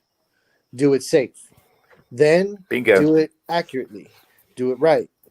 Then, and that kind of goes hand in hand. Or you'll be a cook that looks like this. Right. We're going to start calling you nubs. Exactly, man. But you hit the nail on the head. Right. You start out slow and build on that. It's like when I first started competition shooting, I was like Ricky Bobby, man. I wanted to go fast. Yeah. I wanted to go fast. But that's when you build bad habits. Exactly. You build those training scars. We call them training scars. And we have to get rid of that and start doing it slowly. Get those good solid repetitions down. And when you get those good solid repetitions down, you build that foundation to build on. And the speed will come. Yeah. That's the good thing about it. Yeah. I like to call it. I'm sorry, man. I get on my soap. Oh, you're fine, man. I love it. I love it. Slow is smooth and smooth is fast. That's that. And smooth is just plain old smooth, man. We're talking about slowly. Well, Dark Angel's motto is simplicity under stress. Simplicity under stress, man. It's just like, Wyatt Earp even had a saying, fast is fine, but accuracy is final. I used to tell rookies that all the time. Fast is fine, but accuracy is everything. And I tell guys too, I said, you can't ever miss fast enough to catch up. You know what I'm saying? You can't miss fast enough to catch up. And if you put a tourniquet on wrong, you're trying to put it on fast, they're losing blood. But if you put that thing on jacked up, you put that tourniquet on wrong, or you don't pack that wound the right way, they're going to continue to lose more blood. Stand up, Steve, and show them the back of that shirt. Oh, turn around so we can see the get back up of that to show shirt. the camera here. All right. Come down a little bit. There you go. Blood belongs in the body. It's science. So there you go. You got to keep that blood where it belongs. And if you've not practiced with that tourniquet, you've not practiced doing wound packing, are you going to do it good the first time? No. You're going to be a soup sandwich, man. Just like if I came in here and you had just like in the kitchen, you can't expect guys to operate at this level, when they're down here. So, believe me, I've had times where, like we have one guy that's sharp as a marble, that one, and he's just not going to cut out. He's not cut out for a kitchen. I can already tell you that. But we have another guy that we hired at the exact same time. Both of them brand new, no kitchen experience. And the second guy is paying attention. He's learning. He's moving along, and he's doing well. We're really happy. He's growing. He's learning. The first guy is like, he needs to use those big fat jumbo crayons that come one in a box. The Marine specials. Yeah. Yeah. He's got like 10 of these. Hammer thumbs. 9. 9 after he uses a knife. Mongol. This is how he texts. He texts like this. Yeah, one of our other coworkers told him, was like, because he initially he cut himself like on the first day, and we were like, okay, let's take care of this, let's get it clean, bandaged up, you're good, it's okay, it's your first day, Then he did it again. He cut himself again like the second week, and we're like, all right, man, come on, like you got to be a little bit more careful with what you're doing. He did it a third time. And we told him straight up, we're like, hey, you cut yourself 4 times, you get fired. That's the rule. Yeah. And he's like, oh man, I only got one more. What am I going to do? It's like, don't cut yourself. Do you like it or something? I mean, yeah, he may. As we say down south, bless his heart. Yeah. So, I'm in Louisiana. I had to learn that one. Okay. That can mean a lot of things. Yeah. Little old lady looks at you and says, now bless your heart. She might be telling you to go to hell. Yeah, exactly. Yeah, it can be truly sympathetic, or it can be, dude, you just need to go play in traffic with a blindfold and do the rest of the population a favor. You hadn't bred, have you? Let's hope not. Kerry, let me make a quick introduction. This is the Nightmare Hunter himself, Roger Noriega. Roger, this is Kerry Pocket Doc Davis. Roger's the head of NDB Media, the network we're on, and he's been with me as long as you have. I mean, since the very beginning. Right on, man. He was my first interview. Awesome, man. Roger, nice to meet you, man. It's a pleasure, young man. I've heard quite a bit. I've read quite a bit, and I know quite a bit about you. Right on. It is a pleasure, young man. Thank you, sir. I appreciate you very much. That's awesome. I'm honored. And in regards to I'm honored. Donkey Schlong. Donkey Schlong. Lord. Oh, I'm going to get me a boot knife. Yeah, I'm digging your T-shirt too, man. Han shot first. I dig that. Oh, thank you. Well, that's him right there. Yeah. See, Han didn't think about the problem. He just shot. He reacted to the problem. Yep. So there you go. Well, I've got an embrace the suck T-shirt that I wear sometimes, but I've got to find out if that phrase is copyrighted, because I would like to do one in honor of Margolin. Yeah. That push-ups every time, man. Yeah, I've got a Magpul shirt that I wear, and I get weird looks, but it says "suck less." But you know what, man? That's what we all want to do, right? We all want to suck less. And that's what I tell my students in class. And they come in there and they get kind of discouraged sometimes when they're doing the med stuff. And I'm like, dude, I screwed that assessment up. And I'm like, yeah, but it's your first time you ever done a rapid trauma assessment on anybody in your entire life. Fine. First time you do something, you're not going to be great at it. You know what I mean? And so I said that should catalyze you to do even more practice, more repetition, and that should drive you to want to be better, because you'll be more of an asset rather than a liability. Got to be an ass, not just an ass. First time I ran through a building clearing drill, I got smoked. But you learn what to watch for. Yeah. You miss a corner, man. If you don't dig your corner and you target fixate on something, zip, you're going to get the bees right there from the other side of the room, and that's going to be a life-changing experience. I had the weirdest experience in a building clearing class. I took a clearing class, and we were using an old school. It's shuttered up. It hasn't been in use for probably 15 years. It's just storage and empty building. And it's a big, old, nasty building with lots of places to hide. Well, we were doing clearing drills in the front half of the building. And I was rounding the corner, and I'm cutting the pie, and I'm around the corner, and I see somebody at the end of the hallway walk from one side to the other, and I yell contact, and we start down there. And when we finish the drill, they're like, "Why the hell did you go down there?" I'm like, "I saw somebody walk across the hall." They're like, "Dude, there's nobody in that section of the building." I was like, "Well, I saw somebody. I know I did. I saw as plain as day walk across the hallway." You saw a squad. Yeah, man. Maybe. Well, we didn't find anybody. We didn't find anybody. He may have seen a shadow figure. I don't know. I saw it just as plain as I'm talking to you guys, and we cleared that end of the building and didn't find a damn thing. Yeah, that's me for damn sure. I actually have seen quite a few apparitions and ghosts and stuff like that in my life, so I will vouch for that. Yeah, I'm a firm believer in it. I've seen one apparition at my first duty station that I worked at, and we had some voice phenomena there, audible to me and several other people. And the latest thing happened to me was my wife and I tried. There's so much history out here in the West, out in Colorado, New Mexico, everything like that. Like when we went down to Tombstone last year, my daughter had never seen Tombstone. So for Father's Day last year, we watched Tombstone, and she's like, "This is awesome." I was like, "Yeah." Great. And she said, "Can we go down to Tombstone?" I said, "Yes, a 10-hour drive from here. Let's go." So we went over during August during Doc holidays. And so she got to meet Peter Scirocco and Buck Taylor, some of the dudes that were in Tombstone. But we stayed in the old 1800s, used to be a brothel. And so definitely some energy there. But the latest experience I had was when my wife and I were dating. She was taking care of her aunt and her uncle before they passed, and continued to live in that house until we got married.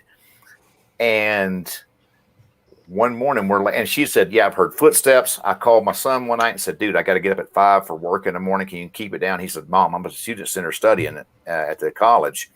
And she looked outside and saw his truck wasn't there. She said, "I slept with the lights on that night." But one night we're laying there. All kinds of weird stuff happened there. But we're laying there one morning, and all of a sudden, nobody else is in the house, and the door just slams open, against the wall. Well, she didn't react, dude. She didn't react. I about made those white sheets brown. We almost had a code brown, and Steve knows what I'm talking about when I say a code brown. Yeah, we got a code brown here. That's when you look around like, who shit in my pants? Who shit in my pants? I did not want to move, but my eyes dragged my head around, and there was nothing there. All the hackles went up on the back of my neck, and there was nothing there. But that door was firmly shut, firmly shut. Nobody was coming in there. But I heard that thing. I heard the doorknob go, brup, brup, and that door wham off the wall.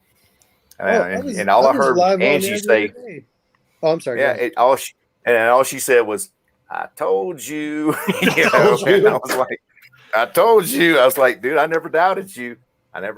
But I've had some things happen, so I'm a firm believer in anything supernatural. Just because we hadn't seen it does not mean it's not there. That's a fact. Yep. Just because we hadn't seen it does not mean it's not there. And I know there's stuff out there. I know there is, just as sure as I'm sitting here talking to all of y'all. All of y'all is a Southern pluralism. All y'all. Yes, I've explained this to people just like so they can understand. It's like so when you're clearing a building, right?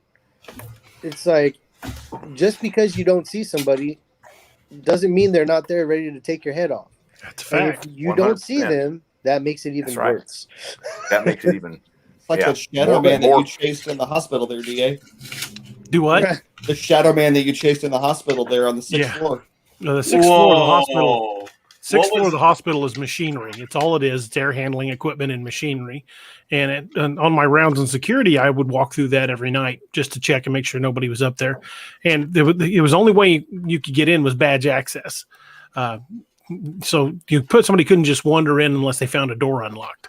But I'd still go check because we had a significant problem at the hospital, always keeping the urban outdoorsmen from trying to camp in various nooks and crannies in the hospital. I like that. So I'm walking the sixth floor, and I Move know along, I'm sir, supposed to move be along. the only one on the floor.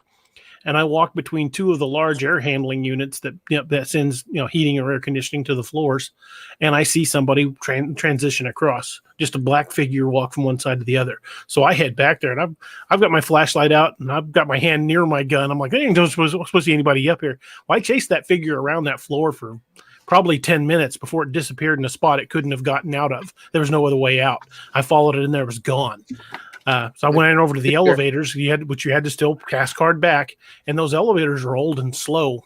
And I guarantee you there's no way it would have opened and closed in the short amount of time it took me to get to them. Right. So there was nobody on that floor, but I spent 15 minutes chasing them. Yeah. That's the kind of stuff that'll even make a skeptic a believer. It'll even make a skeptic a believer. So We were live the Yeah. other week, and my back door in my just closed on its own or opened on its own. It was pulled shut all the way, and it just like popped open. And I was like, "Oh, yeah. Well, another one from the that'll- hospital, the security protocols there was that security had to be present to sign out all the bodies out of the morgue. We had to be there to sign out the bodies that went to mortuaries, ones went for cremation, and we also had special cages that were locked that only security had keys to for autopsies, especially police cases. for extracurricular activities." No, they were like chain link cages, just big enough to slide a gurney in, and we had two of those in the morgue.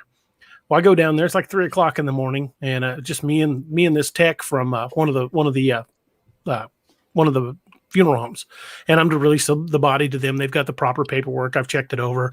I signed the body out. I opened the cooler. There's one body in the cooler, so I unzip the bag, check the toe tag because I'm not going to release the wrong body, and verify it's the person. And look, like I said, it's the only body in the morgue, and the morgue's not big. It's 20 by 20. I mean, If maybe. Yeah, if that. So I wheel the only body in there out to help the mortuary technician slide it over on their cart. I shut the door to the cooler, and I hear one of those cage doors from the lockups start going bang, bang, bang, bang, bang, bang, bang. So I spin around and looked at the mortuary technician, and his eyes are about dinner plates, and I spin around and go in there, and I can see one of those those doors is still shaking as it was moving back toward closed. And I look around and I check everything. I mean, I'm like looking underneath gurneys and everything. There's nowhere somebody can hide in there. But I checked the whole room, and I'm like, there's nobody in here. Well, I go back out, shut the cooler door, and we slide the body over. He buckles it in, puts the cover over it, getting ready to walk it out, and it starts again. I hear bang, bang, bang, bang from inside the mortuary, and he goes, "What are you going to do about that?" I said, "Well, I'm planning on getting the fuck out of here. I don't know what you're planning on." I got a call. He goes, "I'm with you." Coming out soon. Yeah, just like, look, you see what time it is? Yeah, woo, look at the time. It's fuck this shit o'clock. That's what time it is. I need to be somewhere else right now. Yeah, it's time to get. And this is not a supernatural thing, but if my brother Carly is still on, before Carly went, he and my middle brother are chiropractors. They went to chiropractic college together, and he worked as an orderly at a hospital while he was in college. And he and this other orderly were taking a body down the morgue. This is not supernatural; it's just hilarious. And when bodies start riggering, or they can, the tendons will your hip flexors or whatever will move and become, they'll lock up or whatever. But they were moving this body down, and they got the morgue, and the body kind of, they saw the sheet move up like that as the body kind of changed position and angled up, almost like a sit-up position. And as it did that, it moves, it expels any kind of air, gases, whatever, inside the lungs up through the vocal cords. And it went like that.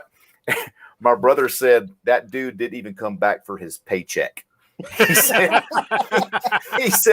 it was, there was a vapor trail. It was assholes and elbows, man. That dude was gone. And he said that cat, I still remember him telling me that story. But he said that dude never even came back. Didn't even come back to pick his paycheck up. So, and Roger Peacock's right. He said, hard to fight something you can't see. And that is exactly right. Sometimes your own worst enemy is you, The two worst non-supernatural experiences I had in the morgue, and they're not supernatural, is one time I was helping move a body over to a gurney that was being released to a hospital. Not a hospital, being released to organ donor. And it happened what I refer to as the death fart. It just heard this flatulence, and it was horrid. Mm-hmm. Oh my God, it stunk. I smelled it for like 4 hours. It like clung to me.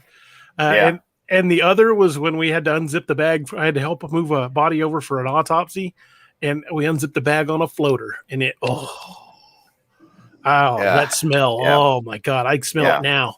Yeah, those are the ones that stick with you. You need to drink some whiskey to clear that taste out of your mouth. No, I'll drink to that. I remember nursing school when you guys learned about the lungs. They talked about tidal volume and expiratory reserve and things like that. $2. And $2. When I was in college as an undergrad, I had a job where I would help harvest corneas for one of those organ donation sites. The Lions Club sponsored it. And so I had a pager because, it was the 90s, so I didn't have a cell phone. I had this pager, and they would page me out when I had to go in there. Well, usually when I got there, the person had been dead for, an hour and a half, some time had passed. And, I would get the corneas. And, well, I didn't realize they had paged me out a little earlier than normal on this particular body. It hadn't been gone very long. And so we're in the morgue, and we got the body pulled out in one of the examination rooms, and I'm harvesting the corneas. I had one cornea out. I had it in my solution. I'm going for the second one, and the body goes, Now, I had a scalpel in my hand. It vanished. It was in the 10-foot ceiling. And there was a big morgue attendant that was there, big African-American lady, and she goes, "Oh, honey, they do that." I'm like, "Oh, no, they don't." They're not supposed to. Yeah. Like that Ray Stevens song, "Sitting Up with the Dead." Yes. Oh, my God. I ain't sitting up with the dead no more. You quoted that. That's hilarious, man. Yeah, Ray Stevens is one of me and my dad's favorite ones. The Mississippi Squirrel Revival. Oh, my God. That song is awesome. All those old songs that he did. Yeah. They're not supposed to do that, but when they do, they're not going to hurt you. You'll hurt yourself more trying to get out of that area. Well, my concern was that they were still alive, and I'd already taken out one of the eyes. Yes, that's where my concern hit. My bad. You might need my bad. I get this patch for you. Yeah. How do you feel about pirates? It's cool.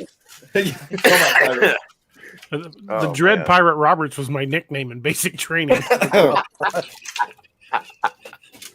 That's amazing. Oh, man, the Dread my Pirate platoon guide Roberts. saw my last name on my uniform. He's like, "Roberts." He says, "Yep, you're the Dread Pirate Roberts from here on out." I'm like, "Okay, I can live with that." Where's your doomsday cloak? If you are the only Brute had Squad. Doomsday cloak. Oh, you mean this? I'll call the Brute Squad. I'm on the Brute Squad. You are the Brute Squad. You are the Brute Squad. Yeah, so Nothing that's is what nicer I than an MLT, a nice mutton, lettuce, and tomato sandwich. To blame. see. I use those quotes. I use quotes when I teach class because movie quotes, because I travel a lot. Like I just got home tonight. I'm heading out next Thursday. Over the next six and a half weeks, I'm gonna be spending about 34 nights in hotel rooms. So I'm gonna be gone a lot. But I watch a lot of movies. And so I'll talk about, like Steve was talking about, they're not dead till they're warm and dead. And I tell people, like, if somebody's in if they've had a submersion injury, cold injury, something like that, and they appear to be clinically dead, no movement, the heart and lungs. I said, they're not all the way dead. They're just mostly dead. So it's one of they're mostly dead. And so, and some people pick up on it, and I'll think, what movie, and everything like that. That's so great. I'm dating myself because I'm going to be 50. I'm going to be 50 in August. You don't and even so look there's it, a lot man. of, oh, thanks, dude. There's a lot of my knees feel about 80 right now from jumping out of airplanes. But Same. but Oh, well, not jumping out of airplanes, but yeah, I've got a lot of younger students now, and I'll be quoting some of these older movie quotes, and they're like, what?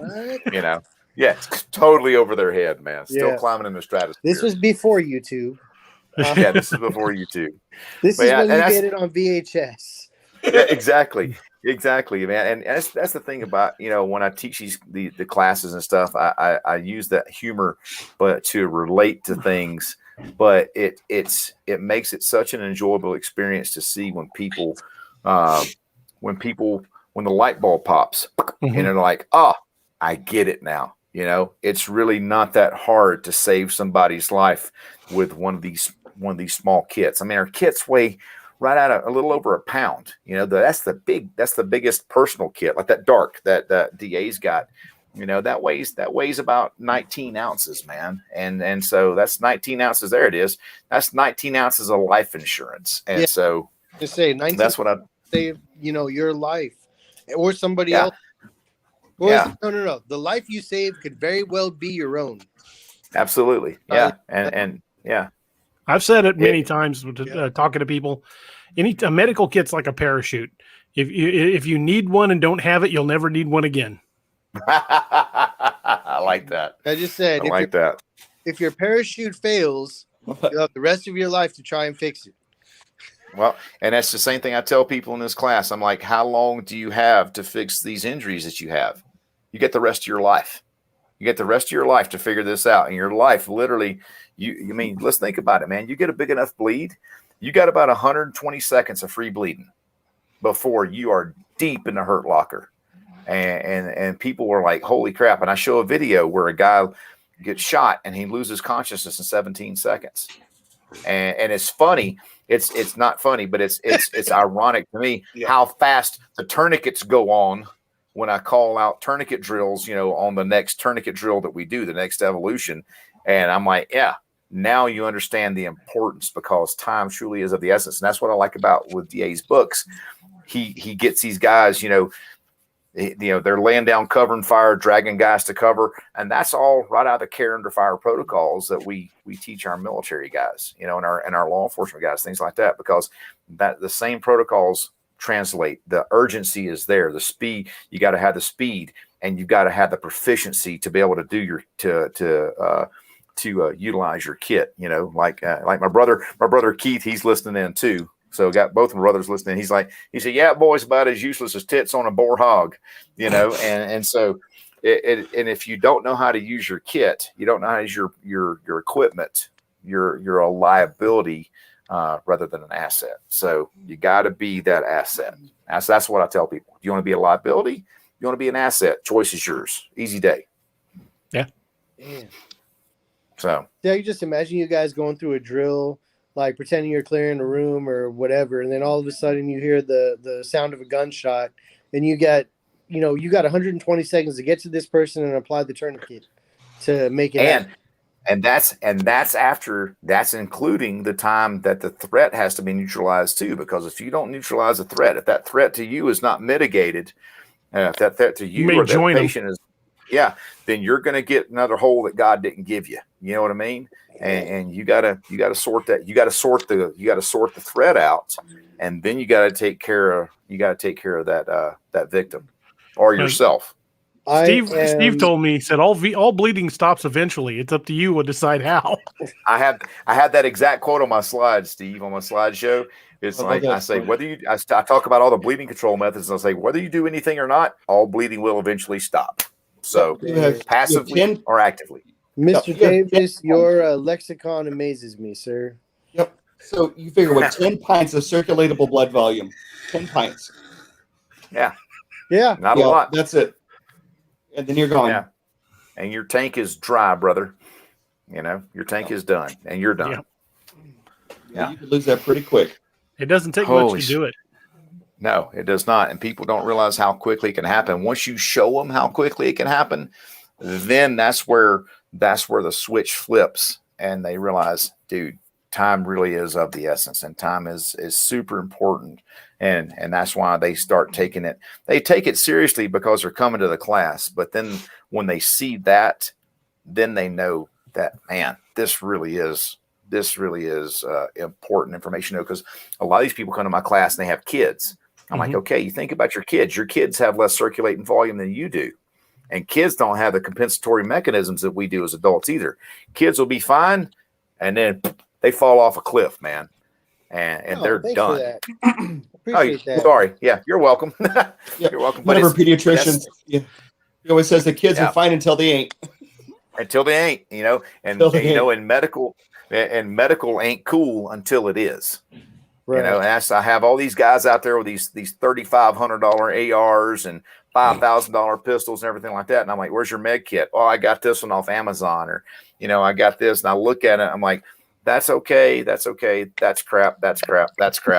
You know, and I'm like, dude, why are you're spending so much money on this? You should be putting the same amount of effort and intensity and market research into your med kit as you are your other equipment, because this med kit, you're only on a square range so much, and you need to have that same amount of intensity going into a med kit, because there's so many more instances that med kit will save your life, and the medical training is applicable in so many instances, and you're probably going to use that a lot more, have a chance to use that a lot more than you ever was your sweet little blaster that you got there.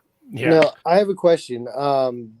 So, for example, you said the med kit that DA has was 19 ounces. How much would something like that cost? Because I'm sure that's got all the gadgets and gizmos. Okay. Yeah. I mean, it's fully loaded out. Stand by. Let me grab one.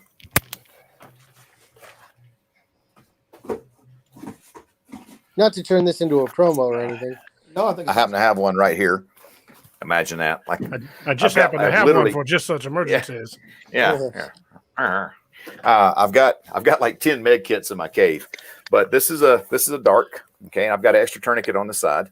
But when I pull that tab up, there's my little insert. Inside this thing, I've got quick clot combat gauze, halo vent seals, 4-inch emergency bandage, compression bandage. I've got another roll of compressed gauze, nasal airway, gloves, a mylar blanket for hypothermia control, eye shield. This is military kit, so I've got 14 gauge ARS decompression needle. You wouldn't need that, and a casualty card. Something like this, a little over $200, but that's a minimal investment, man. And the thing is, people don't understand that they can even go, if they go and buy something on a website, they can use this 4-pay plan and pay it out over 2 months. Wow. How much money do people spend on coffee or cigars? Go to McDonald's, booze. McDonald's in 1 month is going to be way more than 200. And so something like this is a minimal investment, man. And so people are like, ooh, man, I had a dude on a rifle range. He was shooting a $5,000 custom rifle with a $3,000 scope, and he said, "How much is that kit?" And I said, "It's like $190." He's like, "Ooh, that's a lot of money." I said, "Dude, you're shooting paper and steel with a rifle with this at 800 yards. This kit right here could literally be the difference between somebody living and dying. You can't stop a bleed with ignorance, man. You can't pack a wound with hopes and prayers and essential oils, and so That's Some sage, you'll be fine. The only essential oil I ever carried was oleo resin capsicum. there. You go. Yeah, DA, you might want to use that one in a book, man. You know, in one of your books. You can't pack a wound with ignorance. That's right. You know, you can't stop a bleed with ignorance. But again, there's ignorance, and then there's willful ignorance. It's when people are literally not looking at the data out there, the hard data, and knowing that they need, they're ignoring it because if they ignore it, it's not going to happen to them, right? Right. If they ignore it, it's never going to happen. And so, yeah. That's why I'm passionate about it. You might tell I'm a little bit passionate about this stuff. For good reason. Yeah. I always call that the ostrich philosophy. You put your head in the sand, it'll go away. Absolutely. Absolutely, man. And I'm a firm believer that there's a lot of folks out there that have that, unfortunately, but there's a lot of folks now that are getting dialed in and becoming more self-aware and going, hey, I need this stuff. What if EMS gets overwhelmed? Yeah. What if your 911 system gets overwhelmed with calls and something happens and you're waiting on them to come up? That's the reason I'm a concealed carrier because because a cop is too heavy. I don't have, same reason I carry a med kit because the ambulance is too heavy, so I want to be able to be my first response. EMS and law enforcement are minutes away, right? Yeah. Absolutely. Well, 100%. It's a perfect example of getting that training and knowing what to do just happened. The guys over at Kentucky Ballistics. Yes. His rifle hitting that 50 cal exploded. If he hadn't had a med kit, he'd have died. He stuck his thumb into his neck where his jugular was. Jugular? And he's got his jugular hit. There was a piece of the one of the locking lugs that sheared off. One went through his hat and one went into his neck here. Tore his hand up pretty bad too. Yeah, tore his hand up, nicked his jugular, and collapsed his lung. It went into his space, and his lung was filling up with blood. And had they not got the hospital, man, he'd have been dead. Had he not stuck his thumb in his neck, he'd have been dead. He's even got a T-shirt for fundraising that just says, "Just put your thumb in it." That's pretty awesome. That's a perfect example. I mean, he knew knowing what to do, saving his own life. And I'm going to post that video in the comments so everybody can take a look at it. It's on YouTube. The guys over at Kentucky Ballistics really know their shit. So if you're interested in learning anything about weapons and want some good information, Kentucky Ballistics is a great place to go. Yeah, really. I like them in Valor Ridge. Yeah. Who needs to watch that? Just stick your thumb in it. You're good. Stick your thumb in it. It was some divine intervention going on there. I'm a firm believer in that, but the guy knew what to do. So Roger, you're right. Was it like an out of battery detonation or what exactly? No, it was old. It was old ammo. It was milsurp ammo, and they estimated the rifle he was shooting was a Serbu 50. And Mark Serbu makes some. That dude makes some really good guns, and so it was the threads on there are meant to withstand normal 50 BMG pressures, chamber pressures. Normal 50 BMG chamber pressures. I think he said in the video is like 55,000 psi. They estimated that round, whenever it went off, was 85,000 psi. Jesus. And it literally sheared. You can see where that steel is a steel on steel threads. Those threads were flush, man. They were flat. And the cap that came off hit him in his eye pro. Had he not had his eye pro, and it would have probably killed him. That would have probably killed him from blunt force trauma. But it broke his orbit. And here they had to go up in here and do a lot of fixing his cheekbone and everything like that. And he's pretty lucky to be alive. Very, say very, goodbye to very his career fortunate. in movies, huh? Yeah, very fortunate to be alive, man. I mean, miraculously, the surgeon did a fantastic job. He looks great, but he's a very lucky man. Very lucky man. And it's just a matter of he knew what to do at that exact moment. Absolutely. Time, like I always say, one of our sayings is, the time chooses you. Will you be ready? Damn. Are you ready, Mr. Nightmare Hunter? I haven't heard 2 words out of you. I'm enjoying the program. I actually feel bad because Steve is a co-host. He should be right where I'm at, and I should be at the bottom. What about that, man? You're taking it. We're the bookends. We're on either end, just like in the picture. Oh, stop it! Well, Roger just likes to be on the bottom, I guess. Oh, The hell's the matter with you? I'm down here. I'm on the what's wrong with bottom. you, man? Well, just no, take what I Roger. Honestly, what it is Doug's the left nut, I'm the right nut, and you're the penis in between us. You know? Hey, DA, you mind if I step off just for a second? I'll be right back. No problem, Be right sir. back. All right, be right back. I guess that just makes me the asshole on the bottom. Yeah, there you go. Oh, What the hell man. did I do to you, Steve? I love you, Roger. Nothing but love, man. Same. We had a full-on conversation about your shirt this morning, too. Absolutely. Hey, Raj, you're in the one I'm writing now. You are just about to get your first Dark Angel kit. Whoa, wait a minute. Is it going to be used on me? No. Someone's going to give you one and say, keep one of these on you. You might need to use it on me. Probably going to end up no. having to use it on me. With my luck.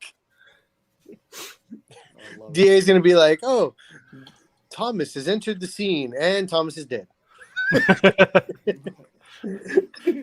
He gets carried off by an amorous Rougarou. Oh, God. Oh, no. An amorous Rougarou. There aren't too many people who could use that phrase in a book and pull it off, but I think you could. I think you An could. aggressively amorous Rougarou. aggressively Lord. amorous. Aggressively amorous. Jesus. Oh, it's amazing. Aggressively amorous. Oh, God. We used to Also tell him probably in jail it was just a snuggle with a struggle. Snuggle with a struggle, yeah. Oh, man. This scotch is wonderful right now. Receiving you. stolen property. I do apologize if I did close my eyes. I do admit I've been up since 4 this morning, but I still wanted to spend some time with everyone here, and I No apologize. worries at all. Thank you for coming, man. I did close I was resting my eyes. I was resting my eyes. You're fine. Join the program. My apologies, gentlemen. I had Not an a problem. eyelash in my eye. I've been fighting for a couple of minutes, and it felt like I had a bayonet stuck in my eyeball, so I had to go get that thing out of my eye. So No. sorry about that. Carrie, I've been meaning to tell you for a while. I was bragging on your patches earlier, talking about how I want to get some of mine made from the same guy.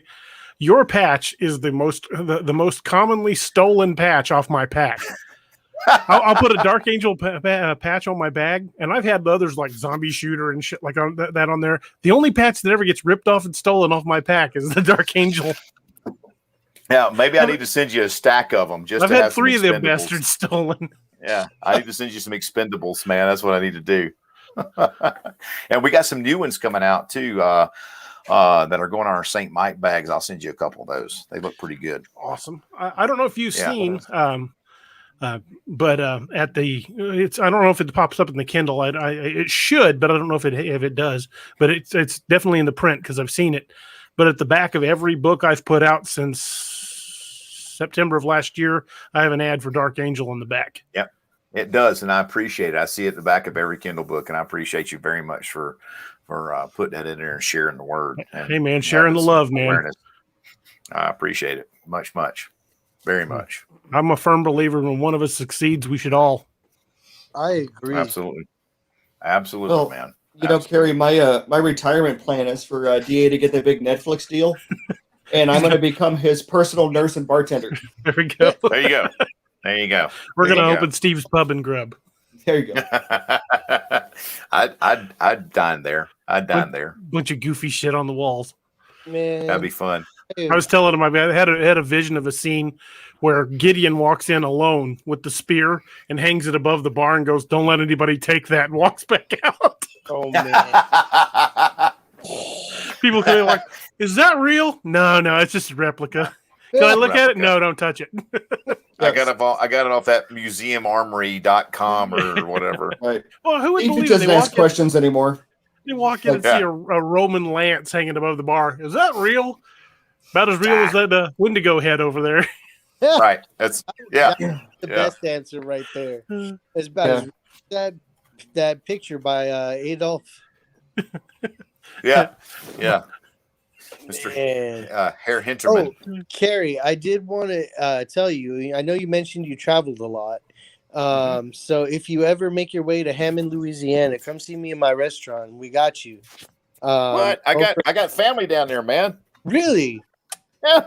On my on my mom's side, a lot of her family's from. She was from Picayune, Mississippi, which is right across the border from Slidell. And I got family in Hammond, and Ponchatoula. So. Oh my God! Well, check it out. Whenever you come by to stop by, you let me know. I'm over at Fug Race in Hammond. We're over on the main drag on West Thomas. And all right, you come see me, man. We'll take care of you.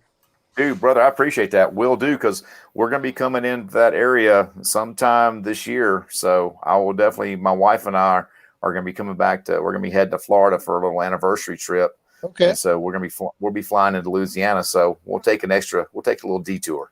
Sweet. That would be awesome. That'd be awesome, man. Yeah, you let us know. You contact DA and let him know to let me know, and just ask for Thomas. And we got you, man. We'll try to send him a friend request on Facebook. Oh yeah. He's not going to turn you down. I don't have it locked down, man. So, and I know you now, so I don't accept friend requests of people I don't know typically. So there you go. You know, if you're interested, you know, I can help you with your car's extended warranty. Oh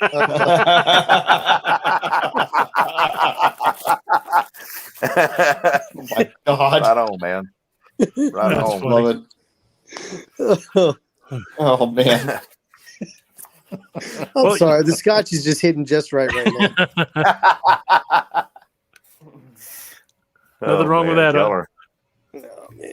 Y'all are a hoot. Y'all are a hoot. I've enjoyed this a lot. Good. You got to make it a habit now. You got to keep repeating. You're welcome to come back anytime, man. Yeah. Dude, I'm down like 4 flat tires, man. You just let me know when. All right. Well, Monday nights. When DA invited me to co-host, he said, "Well, what we usually do is we have fun and drink scotch." Like, all right, I'm down. God, that sounds horrible. That sounds horrible. God. Now I've moved from scotch into Irish whiskey, but you know, same. Same. It does the trick. As long as it's not Jameson, I guess. There you go. It's all medicinal. Well, I was telling, I'm having a existential crisis right now, actually. So a question for Kerry in the comments from Roger Peacock. It says DA's books are how I came to know about Dark Angel Medical. Great name, by the way. How did you come up with it? Roger, funny you should ask that, man. Yet another thing I cannot take credit for. It's my buddy John, the nurse and paramedic that I was paramedic with and went to nurse school with in Alabama. The one was in Wyoming now. It was right before my departure from Magpul. Or no, I'd already departed from Magpul, and I was forming the business, and I was trying to think of names for the business, and so John said, he said, "I got a good name." He said, "I think I got a good name for you." I said, "What's that?" He said, "Dark Angel Medical." I said, "Ooh, I like that, man. I like that a lot." And instantly, like, the logo popped in my head, and he's like, yeah. He said, "Think of it like this." He said, "You know, a combat medic or a medic is, flight medics, or whatever. They're the guardian angels for their patients, and you know, if they have to protect their patients or protect themselves, they can flip a switch and become a dark angel." And I was like, dude, I really like that. And so I sketched it out real quick and sent it to a buddy of mine. And he said, "Okay." He said, "I can do this." He said, go take a picture with all your battle rattle on, and I'll get it back to you. 3 hours later, I had the logo. So DA, flip that one back up there again, man. So actually that logo you see, that's actually me. That's awesome. Yeah. So that's actually me. And so I kind of pay homage to Saint Michael. Because Saint Michael is my patron saint. He's the patron saint of paratroopers and paramedics, and so I've always thought of him as kind of like God's badass. You know, he's the one that takes care of business. And you know, it's funny how, you know, people like, there's been sightings of Saint Michael fighting in battles alongside the righteous warriors, you know, in these battles throughout history. Oh yeah, And he's the archangel that led God's army. Yeah. So it all kind of played in, and it came in. And so it all kind of came together. And I had a doctor ask me one time, well, why not light angel? Dark angel sounds kind of ominous. And I said from a theological standpoint, my daddy was a Baptist preacher, and I said from a theological standpoint, if I wanted to be really ominous or satanic, I said light angel would probably be the one to use, because Satan was the light bringer. He was the light bringer, Lucifer. So the morning star.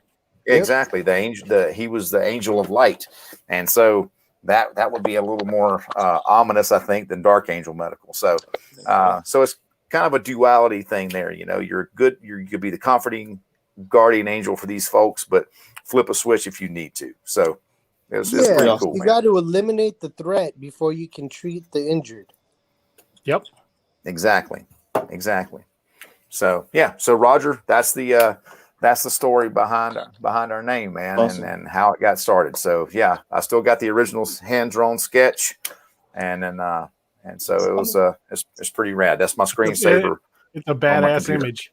Yeah, I'm a believer that my guardian angel probably carries an M4. I'm good with it. Yeah. Hey, that's the best kind of guardian angel right there. Is you got a gun and a med kit, so I'm happy. Hell yeah. So that was the name. I can shoot you, then treat you, then shoot you again. Exactly. I'll kill you till you die from it. So, but yeah. Well, I like to throw in little glimpses of characters' pasts in the book, and one of the ones I threw in was how Grey Eagle met Doc. Bearskin rug. No bearskin rug. Was how Will Grey Eagle met Doc, and it was in a foxhole in a shitstorm in Afghanistan. Yeah, that was an amazing part, man. Dude, everything you write, I'm done. I know. I'm done. I know. Man, I finished Blood Eagle, and I'm not going to be the guy that keeps torturing you to give me more, because I want you to actually keep enjoying the process. I love the process. I totally do. You do what you do because we love your books. Exactly, man. Watching his characters evolve and develop. That's what I like to see. I like to see that character growth, and they don't grow just up; they grow out. I can just imagine you reading his books, and be like, "Oh my God, what am I going to do next?" Well, in Horned Moon, when Sarah came back, that was the defining moment, because Will Grey Eagle was that close to going over to the other side. Yeah, I was really honestly, I was worried about that. Close. I was worried about that's why he wasn't healing. That's why he had the scars. Yeah. I was worried about that. I worried about him giving in, He giving in and going to the dark side. And when she came back, she was his saving grace, man. Excellent. And that's kind of like I tell Angie all the time, she was my saving grace. So y'all probably don't know this, but we've known each other since we were 5 years old. Nice. Oh, wow. Yeah. So we grew up 2.5 miles. Creepy, dude. Yeah, we grew up 2.5 miles from each other. And me and her knew we loved each other in the 3rd grade. God. And so at a Halloween party at our school, because I was dressed as a vampire, she was dressed as a vampire, and she's like, "Oh yeah, I like that." And so years later, and I was too chicken shit to ask her out in high school because I thought she was out of my league, and she was. But she was. Same. But before we got married, a week, her mom kept everything. A week before we got married, and I'm gonna put this up on the screen here. I'll send it to you. She found a little notepad that Angie had written in like the 9th or 10th grade, something like that. And Angie had written this. And for a 15-year-old girl to write something, this is pretty deep and existential right here. Oh, y'all see that? Mm-hmm. Wow. Yeah. So that's from a teenage girl writing that, and that's. I get a little emotional. Sorry, man. She's my heart. Perfectly fine. Yeah, I've broken down on the air, so yeah, go ahead. She saved me from myself, man. So that girl right there, that's my heart. That's my heart right there. So if ever you get into a fight, you just bring up that picture. When I met my wife in 1991, I hadn't been out of the Army very long. She was introduced by a mutual friend. I was on a pretty pretty big downhill spiral. I was drinking at the minimum a fifth of tequila a day. I was on my way to burnout. Imagine that. I was pissed off at the world and hated everyone and everything until I met her, and she saw something in me and cleaned my dumb ass up, and here I am. Yeah, and that's Angie's my biggest cheerleader, my biggest supporter. And I told her, I said, you came in when I needed you to, and into my life, back into my life when I needed you to. And the great thing was we already had that familiarity there because we had been friends, rode the same school bus and everything our whole lives, and so the first 12 years of school. And so we already had the friendship. And building on that friendship's been quite the honor with her. So yeah, she's my shield maiden, brother. That's for damn sure. If anybody's got my 6, even though she's left-handed, she's still got my 6. I'm left-handed. I pick on her. I know. Yeah, see, and I pick on her about that all the time because I'm like, damn it, now I got to change all your mag catches around so you can get it, on her 8. But she's so little, she's so wee. I got her an 870 20 gauge home defense. I had to put like a compact stock on it, change the safety out to left-handed. So it looks like a junior version, a scale model of an 870, because it's so small. We just got another like from Tyler Marshall. Tyler's a deputy with Greene County. I served with Tyler and was on the riot team with him. Hell of a good guy. Thank you, Tyler. Thank you, Tyler. Appreciate you, brother. Be safe out there, man. Be safe. My wife is about 5 feet tall. And of all the pistols or whatever I have, her favorite gun is my Smith & Wesson 45. She doesn't like the little guns. That's her baby. That's awesome, man. No, my wife should be sitting on phone books to drive legally. She's 5'7" in wedges. No, I'm saying she's 5 foot in wedges. But no, when I met her, I think we had been dating about like a couple of months before we ended up moving in together. And I was like, this is it. Like, this is the one. She had 2 kids going into it. And so it was a package deal. And I still don't know how I managed to, convince her because she is way out of my league. Absolutely. We all feel that way about our good ones. I don't know if you can see this picture, but it's kind of small in this set. But she's a beautiful woman. She's intelligent, smart, and so many other amazing qualities. And as long as we're getting emotional about our wives and stuff, hey, you know what though, man. Beside every one of us doing the things we love, the passions we have, it's good to have somebody supporting you, somebody in your corner that you can count on. And I know that's what I've got. Like I said, she's my shield maiden, and she'd be an awesome zombie apocalypse partner because she loves anything sharp and stabby. So she's already laid claim to one of the katanas I have here at the house. So speaking of things sharp and stabby, have you guys checked out Scallywag Tactical? I have. I know Craig. Craig. I know Craig personally. Fantastic fella. Well, fantastic. I've got one of the bounties. Oh, that's beautiful. My pants just got tight. Oh my god. I've got the bounty and the gunner's mate. Oh. Those are some beautiful blades. And they will take hair off your arm. They are sharp. Yeah. Man, I was looking at the Chef and Santoku knife on there for the kitchen for me. And I was like, when I get enough money, this is going to be a definite addition to my collection. Yeah. Because I bought myself a knife roll. And, it's like, all right, I'm just kind of stuffing some cheap Walmart knives in there. And, doing my best to keep them sharp. But I know those Scallywag ones Scallywag Tactical is going to destroy everybody else in the kitchen. Yeah. Yeah. They put good quality. Well, with the gunner's mate, let me pull that one out real quick. It's right over here. What astounds me, well, first off, is just the weight, but the thickness of that blade. Jesus. You can use that thing for a pry bar, man. It's one hefty piece of steel. I mean, you could slap somebody with that thing.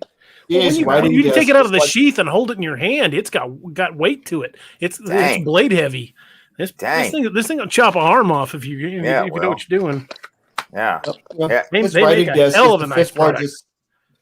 The writing desk is the fifth largest standing army in the world. Yeah, I have a writing area. My gun cabinet's right there. Then I got the little statue of Bigfoot over here, and I got my my bottle of Irish whiskey and my crystal decanter over there that I haven't put the whiskey in yet, and knives over here, and more whiskey over there. And that's like my cave here. It's the same way, man. It's like, and my oldest brother Carly just told me. He said, "Hey, mention your replacement policy." And a lot of people don't know this. They're like, "Hey, you know, these kits are expensive, yada yada yada," and when really they're not. Try to get a U.S. made pouch, custom made. That's not exactly cheap, but if somebody saves somebody's life with one of our kits, and they let me know about it, or let us know about it, you send the unused contents back, obviously, because the rest of that's just gross. But send the unused contents back to us. We'll inspect them, make sure they're serviceable. We'll pack them along with whatever else you used, and reseal it and ship it back to you free of charge. That's called our Kit for Life guarantee. So we stand behind. That's why I carry one. Every single kit, man, because He's going to send you back one with the cornea. Exactly. Yeah, and we're packing somebody's life into a box. You know, that's not just a number. That's another birthday going in that box, and so I'm very happy to be able to send a replacement kit back. I've been singing the praises of Dark Angel Medical for a long time. Yes, you have, and I appreciate it. And I will continue to do it. I appreciate it, man. Yeah, I appreciate it very much. I mean, Dark Angel's the only kit I'll carry. I'm blessed to be able to do what I do, and for folks like y'all to to talk about it and push it. I can't ask for any better marketing than that, for sure. So thank y'all very much. I appreciate it. Not a problem. Well, I'm going to keep mentioning them in the books because simplicity under stress. I mean, in combat units like the Wild Hunt, and of course, we got Micah and the other Hotometaneo. They get hurt too, even though they heal when they're in wolf form. If they get hurt in human form, they can die. I mean, yeah, absolutely. So they keep med kits on hand. Yeah, and I have a little saying. It's you got to keep things simple under stress because chaos breeds confusion. Confusion breeds hesitation. Hesitation leads to exsanguination, which can lead to expiration and possible litigation, which is always going to lead to frustration. So there you go. Roger Peacock says, I'm the same way, Dream, and I agree with what Doc said earlier. The books get better and better every time. I loved Horn Moon, and Operation Blood Eagle was even better. Well, thank you, Roger. I apprate that, man. Fully concur. And I think he's that's awesome, man. Almost like a fairy tale. I think he's talking about your story, how you met how long you've known your wife. Yeah, it's pretty cool, man. And he says, "Thank the good Lord for good women." Yep. Sitting here, Doc. I want one so bad. I'm pretty sure he's talking about the Scallywag tactical gear. And Joshua Dalton says 0.25, I think. I'm not. Oh, the thickness of the blade. Yeah, I think it's a good quarter inch. That's a thick blade, man. It is a thick blade. Yeah, that's a burly blade. I love it. And the same thing with the Bounty. You pull that bastard, and it's got some weight to it. Yeah, it's definitely got some heft. Yeah, you could lop an arm on. Well, the curvature of the blade is based on the cookery design, so you could lop an arm or a head off with that thing. Probably not without a whole lot of effort. You could cut the hand off of Viber High. Yeah, you got a lot of leverage, on that thing. It's like my Winkler Tomahawk back there, man. If you look at the Winkler Tomahawks, those are beautiful, but I can't afford one. Those things, I've had mine for several years, and those things are burly, man. Those things are really thick. Let me grab one. Let me grab it for you, and I'll show you how thick the blade is. Tell and tell, round 3. Hell yeah. Love this. The best toys in his case. Right? And just so everybody knows, this is a Sayok Tomahawk, the same ones I mentioned in the first Wild Hunt book. Okay. All right, so there's that. All right, and that's a micarta handle. But if you can see, the micarta is only about that thick. The rest of that is metal. Ooh. And that goes all the way down. Love the balance on that. I agree with you. I agree with you. When I pulled out the bounty, I think my pants just got tight. Yeah. I mean, I'm holding on my fingers sexy. Right there, and it's got pretty good balance. That's a sexy blade. I just want to throw that. That would be so freaking awesome. Yeah, it's pretty wicked tomahawk. So I dig it. Roger, is that reminding you of your wife? Oh my God. Oh. I don't know. I missed a private joke there somewhere, obviously, but yeah. He lovingly refers to her as the battle axe. What time of day is it? Just earlier in the office, I didn't realize someone tripped over a broom, and I said, "That's Hilda's." And everyone, my sisters, they all laughed. They knew exactly who I meant. And they go, "Why did she leave it here?" It's the only parking spot we had in the yard. Oh, that's awesome, man. That's awesome. It almost made me drop my phone. Gentlemen, You guys think I'm effing around. The broom's right here. Modus the operandi. That is hilarious, man. It's the Nimbus 2021. Oh God! It's Ready got for the a game? sports handle. Ready for a game of what is it? Quidditch. Quidditch. It's got the key ring right here. Oh my goodness, man. Sorry. Sorry for being a tad juvenile, but the broom was there. That's all right. That's all right, man. That's all fun. All fun. Yeah. Sure. Sure. It's only funny till somebody gets hurt. Then it's hilarious. That's right. Then it's hilarious. That's right. Then it's even more funny. Yeah. It's even more funny then. That story that Roger Peacock, I think it was, put on about playing with the taser that he got his wife. Oh no, that was Is that right? Sean Bussard. Sean Bussard, sorry. Yeah, that cracked me up. Kerry, I was my brother's a police officer, and we were at Thanksgiving one time, and of course he had to work Thanksgiving. So he swings by while he's on patrol to grab some turkey or whatever, and we got in the conversation somehow. It was right after that whole thing hit with the guy getting tased in the university lecture hall. And he's like, don't tase me, bro. Don't tase me, bro. And, yeah. My brother was talking about how many people he's had to tase multiple times because they're drugged out. And they, I'm like, I've never been tased, but I can't imagine going back for that more than once, Well, my brother, without missing a beat, pulls the cartridge off of his taser and he puts it in my thigh and pulls the trigger. Gives you a drive stun. Drive stun. He gave me about a quarter of a second bite. Now, I have attended Assembly of God Church most of my life, and I never spoke in tongues until that moment. that quarter and a half second, time stood still. It was like the scene in the movie was like, no! Flipping out of the chair. That's hilarious. It hurt so bad. And I was wearing blue jeans, and I had two little bites on my leg. It looked like a vampire got me. And he explained to me that when he hits somebody with it, it's 100,000 volts, and they get a guaranteed 5-second ride. Once you pull the trigger, it's 5 seconds no matter what. That's the longest 5 seconds of your life, I can tell you that. Yes, I was like, a half second, years passed.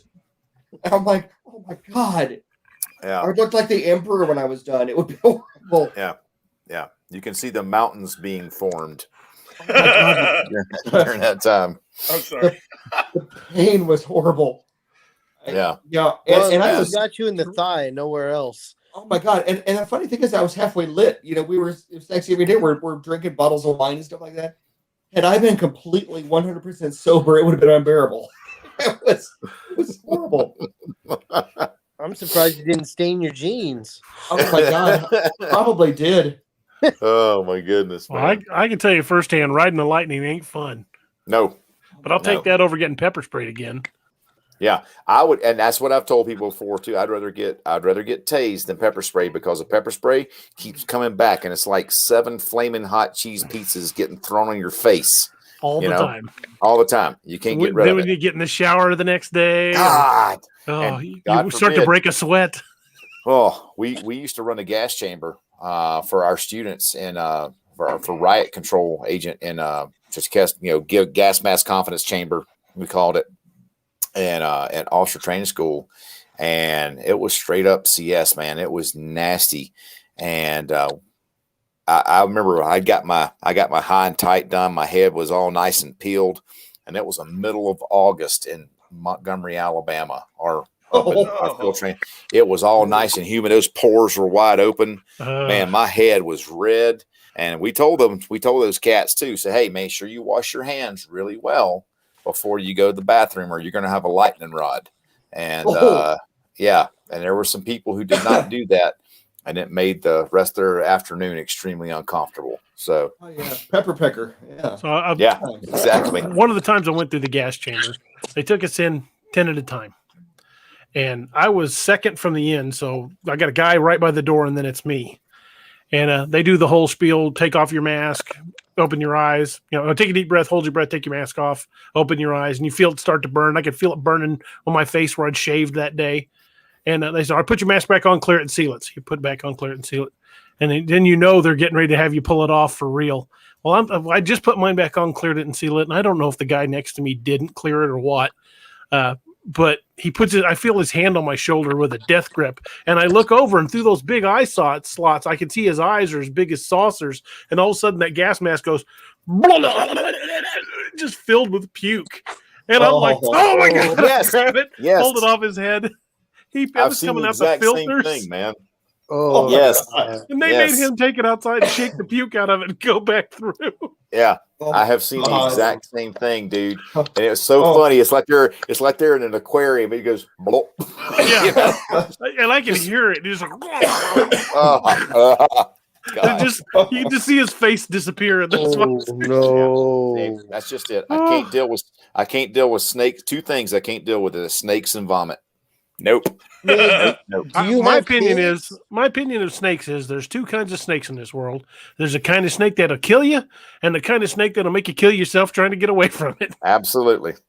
As a nurse, I never had a problem with vomit, but it's funny. I always had an issue with poo, and I worked on a colorectal surgery floor for 6 damn years. I never have gotten over it. Do you guys have kids? Changing a diaper on a child is totally different than some strung out meth head who shits everywhere when you're trying to fight him. I don't mind the poo. I just don't deal with vomit. I'm a sympathy puker, man. I've been covered in poop, vomit, and piss all at the same time. I don't give a crap. Oh my God! It happens. With my kids, it's not an issue.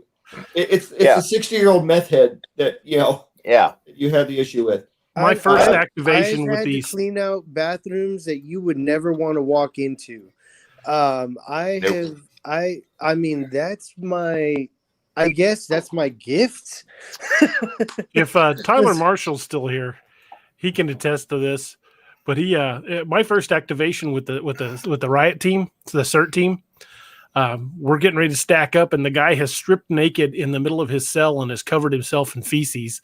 And Tyler was behind me, and he taps me on the helmet and goes, "Glad you're first." That's nasty, man. Hey, Josh.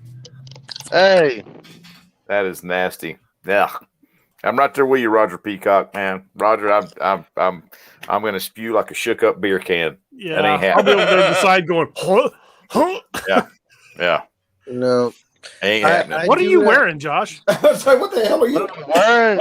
Mask. You're like the COVID commando. You land an aircraft with that thing?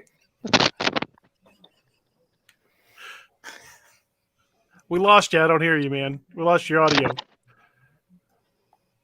Nope. Nope. Yeah, still we nothing. generally lose audio when people are throwing up. I'm coughing so hard.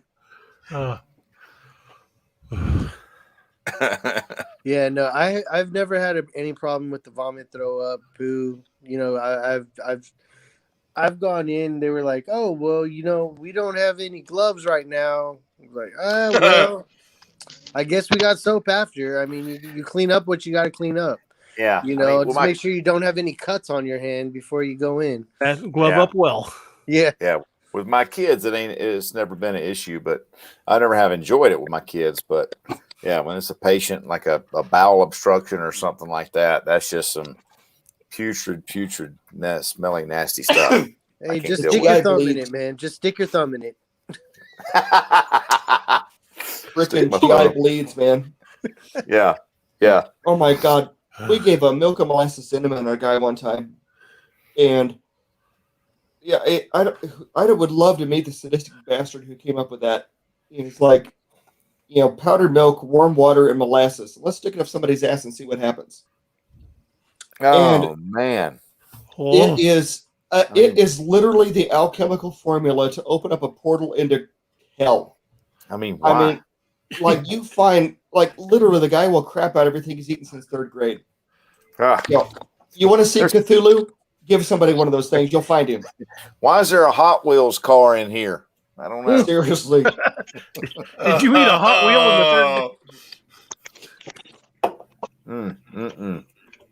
Oh my goodness, guys. We have a physician down the urgent care who keeps ordering them, and I'm about ready to have a come to Jesus meet with this man. No. Well, I'm about to turn 51. Right after I turn 50, my doctor's like, Doug, we're gonna start thinking about scheduling you for a colonoscopy. I'm like, John, you're gonna take me to dinner first. Yeah. I just envisioned the doctor from Cannonball Run. Yeah. No, exactly. Ironically, I went to high school with my doctor. Oh, that's creepy. Oh, that's nice. Yeah. That's Well,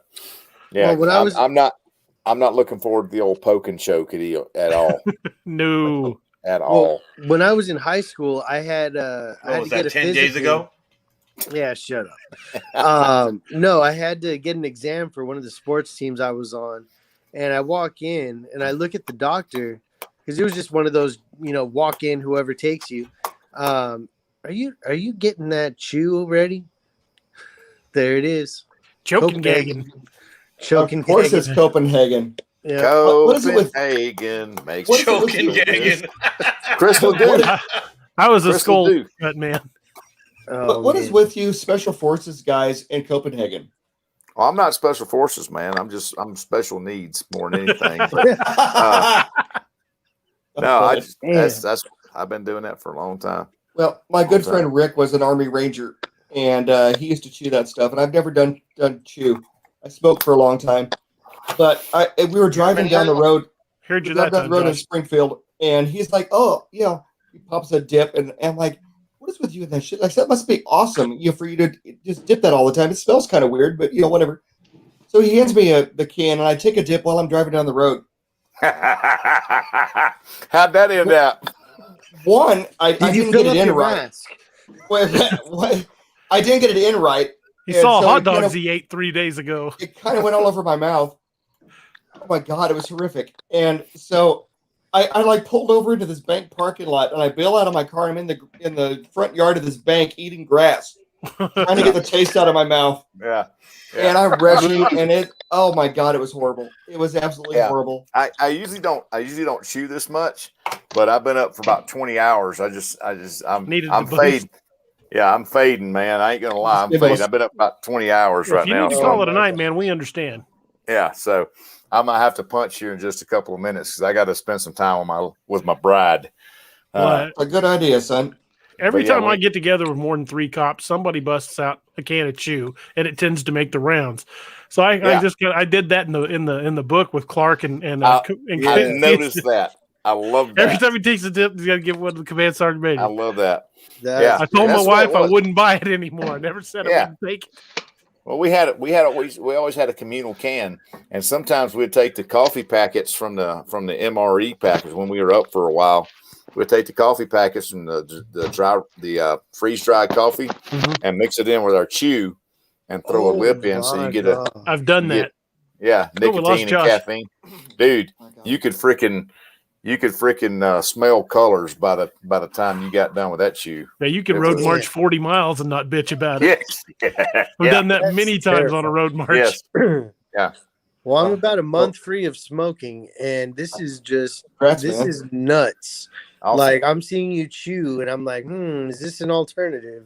But no, I'm. It's not a healthy alternative. I chewed for many years.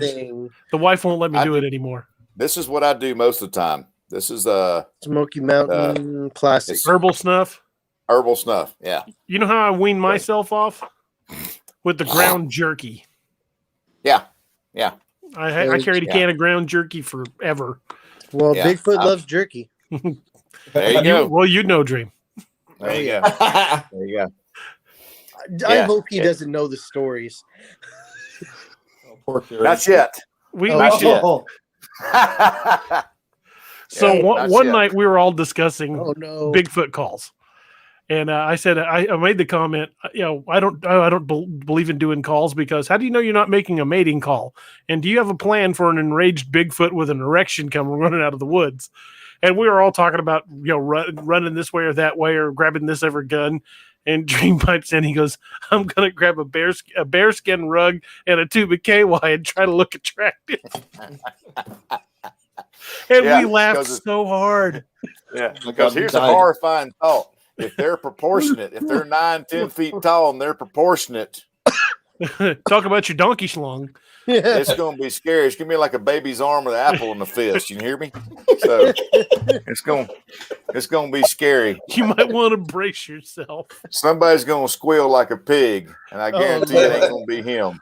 Speaking of squeal like a pig, don't you bet that to this day Ned Beatty on the anniversary of the release of that movie goes by his agent's house and punches him in the face?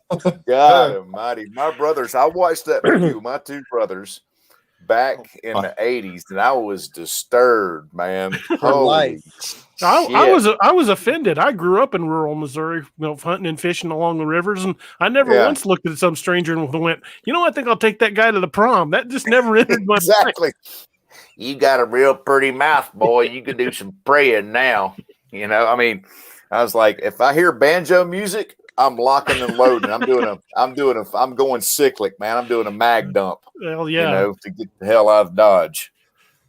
That's the way it's going to be. Yeah, that movie was terrifying. But I tell you what, Burt Reynolds was the ultimate badass in that movie. Yes, he was. He got hurt so hard in that movie. When they did the scene where he went over the river, they're like he got seriously injured when they filmed that. Did he? I did not know that. He did his own stunt for that? There were no stunt people. Like, they actually went over the damn river. Oof. Holy smokes, dude. It's like he didn't get killed. Like, he broke his jaw, and some of the other guys were hurt pretty bad. Dang. I don't know. I don't think I finished watching that movie after that scene. Well, the dueling banjo scene was like an improv ad lib type thing too. So that's a really cool scene. That movie and Sling Blade are the two I quote at people most. Yes. When me and one of our instructors from SIG went up to South Dakota last year, we were teaching the game and fish guys up there. We did M4 armorers class and an advanced defensive rifle class, or whatever it's called advanced brothel class. Yeah. Yes. Yeah. Awesome to meet you too, man. Roger just popped up. Advanced defensive rifle, and so there's my Southern accent again. But we were going to the ice cream joint. And me and Larry were going, y'all got any French fried potatoes in there?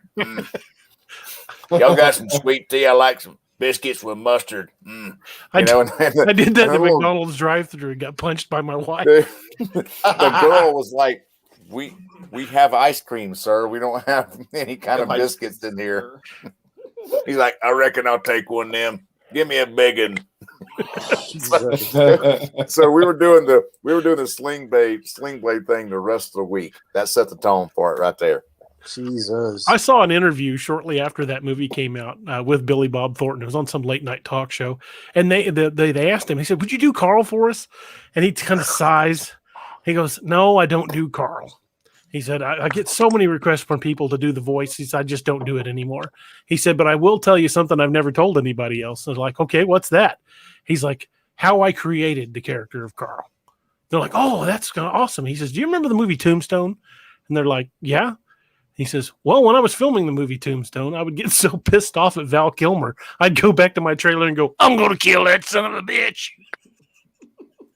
Yeah, and it's so funny. When I was talking to Buck Taylor, the guy that played Creek in the movie. Turkey He was Creek also he Johnson? also played and he also played Newley, the blacksmith on Gunsmoke back in the day. Yeah, I recognized him. Yeah. Guy's a talented, amazingly talented artist. We sat there and talked for like 30 minutes. He's a gun guy too. Nice. And he said Val Kilmer was totally into, he said, "I'm not one of them Harley weird people," but he said Val Kilmer was totally in character the whole time. And He's so a they're method sitting actor. there. He doesn't Yeah. leave character. Yeah, he said he sat there. They were sitting there, and they've been filming for about a week or so. And he said, "Creek, you and I have known each other for quite some time now. You may call me John." And he said that was like a surreal moment. He's like, this dude literally thinks he's Doc Holliday, you know. Well, But he was a said, hell of a Doc Holliday. dude, I'm gonna tell you what, Amazing. I'm your Huckleberry. hands down. I think that was hands down. That and when he did Jim Morrison and the Doors. Yes. Yes. Was pretty amazing. But yeah, Doc Holliday, best. But I think that's one of his best roles. Oh yeah, But yeah. sure. Yeah, for Amazing. sure. And my favorite is when he's laying in the bed and he looks down at his feet and he goes, "Well, I'll be damned." Yeah, exactly. Not a lot of people know that story. Mm-hmm. Yep, Yeah, that's well, funny. That's my funny. favorite from that movie was when they were discussing right after the fight at the river, and he says, "Doc, why aren't you in a bed somewhere?" He says, "Wyatt Earp is my friend." He says, "Hell, I got lots of friends. I don't." Yeah, and I love that scene. What was so cool? It was almost surreal going to the Birdcage Theater there in Tombstone, and seeing the faro table that Doc used to deal at. It's sitting right there.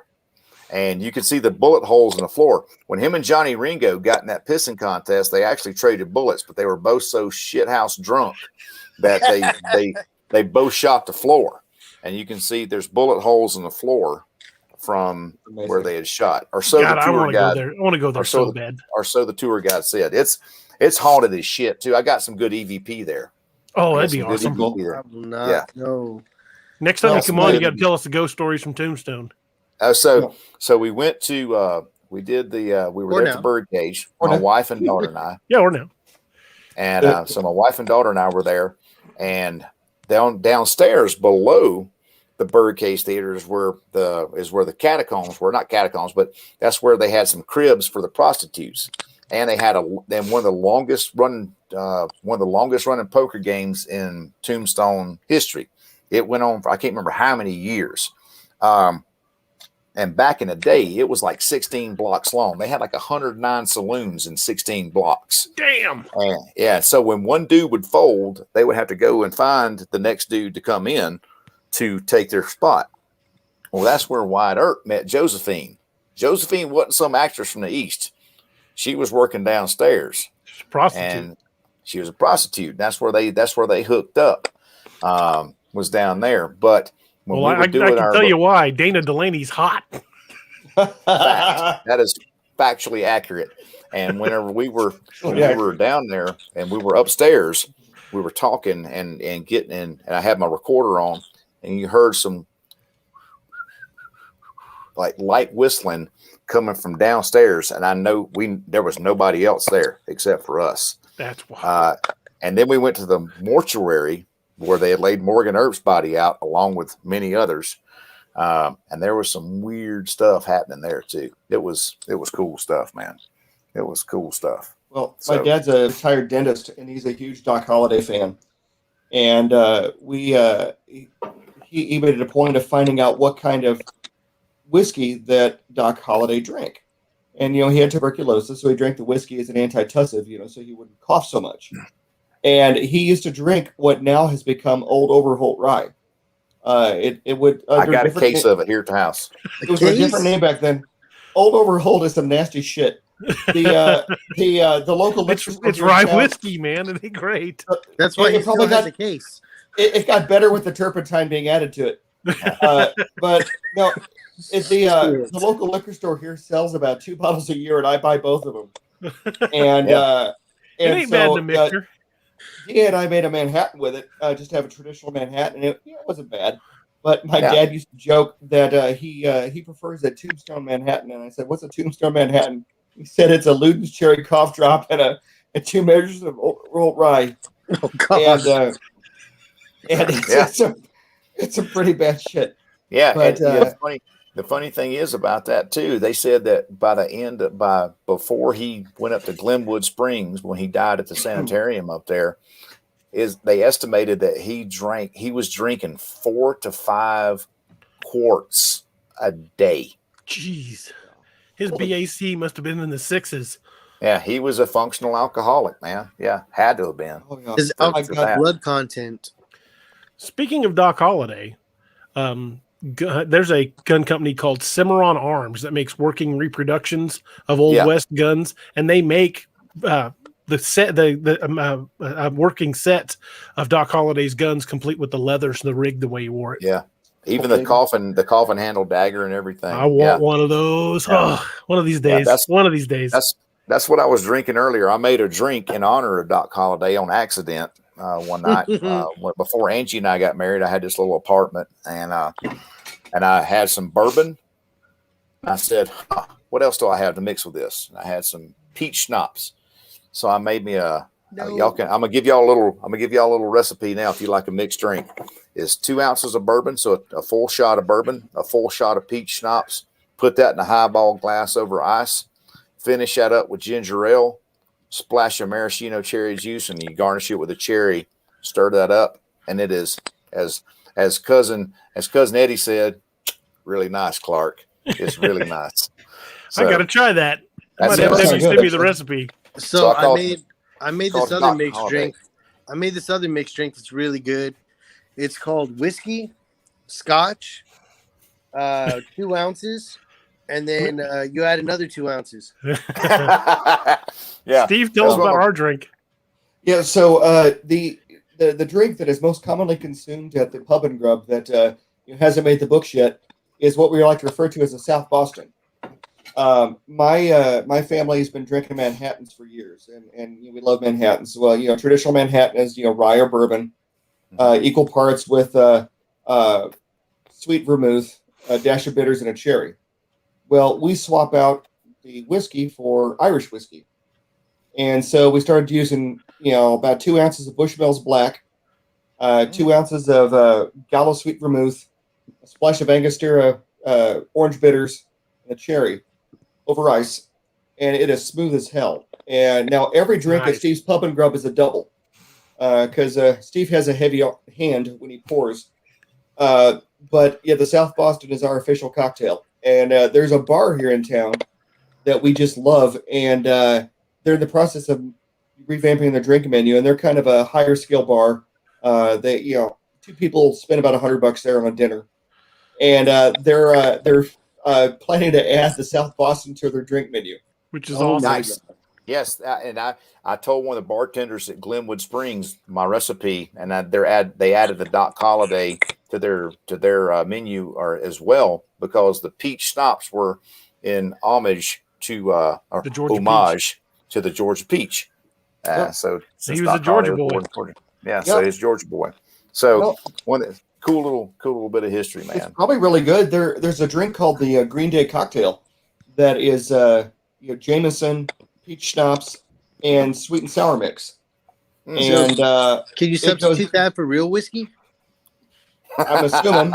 I'm not a big Jameson fan either, but there's a local pub here in town that serves that, and they go down way too smooth. Yeah, that's the way that one. And I introduced it to my brothers, and my brother Carly was like, the other night we were playing games online, and me and my 2 brothers still play games online. We play Modern Warfare, and And I like to How see, would I know you played Modern Warfare? I know they have tourniquets on them, so that's good.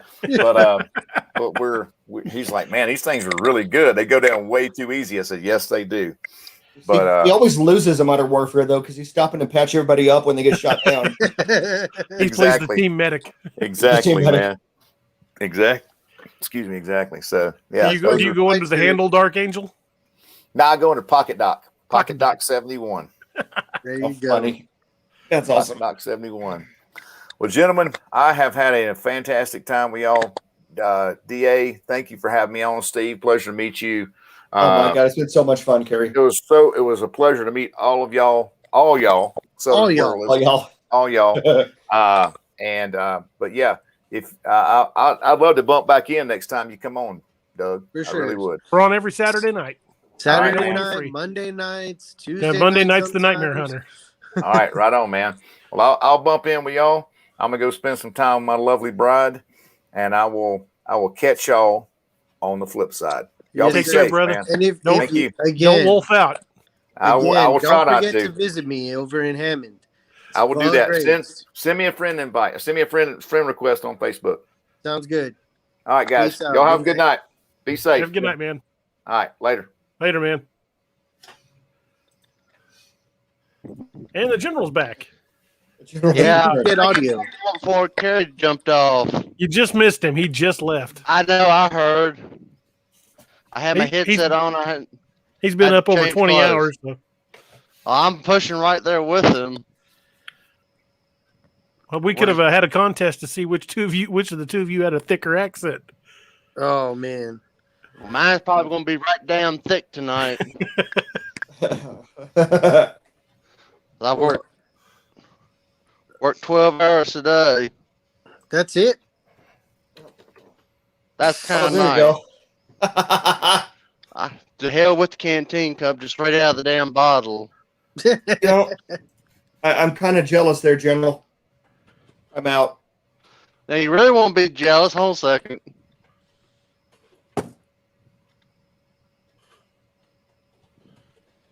Oh, You got a bunch of chicken nuggets? No, hash browns like Hardee's Oh. and steak. Oh, okay. There you go. Steak and hash browns. There you go. Nothing wrong with that. That's a respectable meal. Damn. Oh, I wow. found them at Walmart. We like to. My mom likes to fix them in the air fryer. Nice. There you Nice and crispy. go. Oh God, they come out good. I got to get an air Sometimes fryer. I've been wanting one for a while.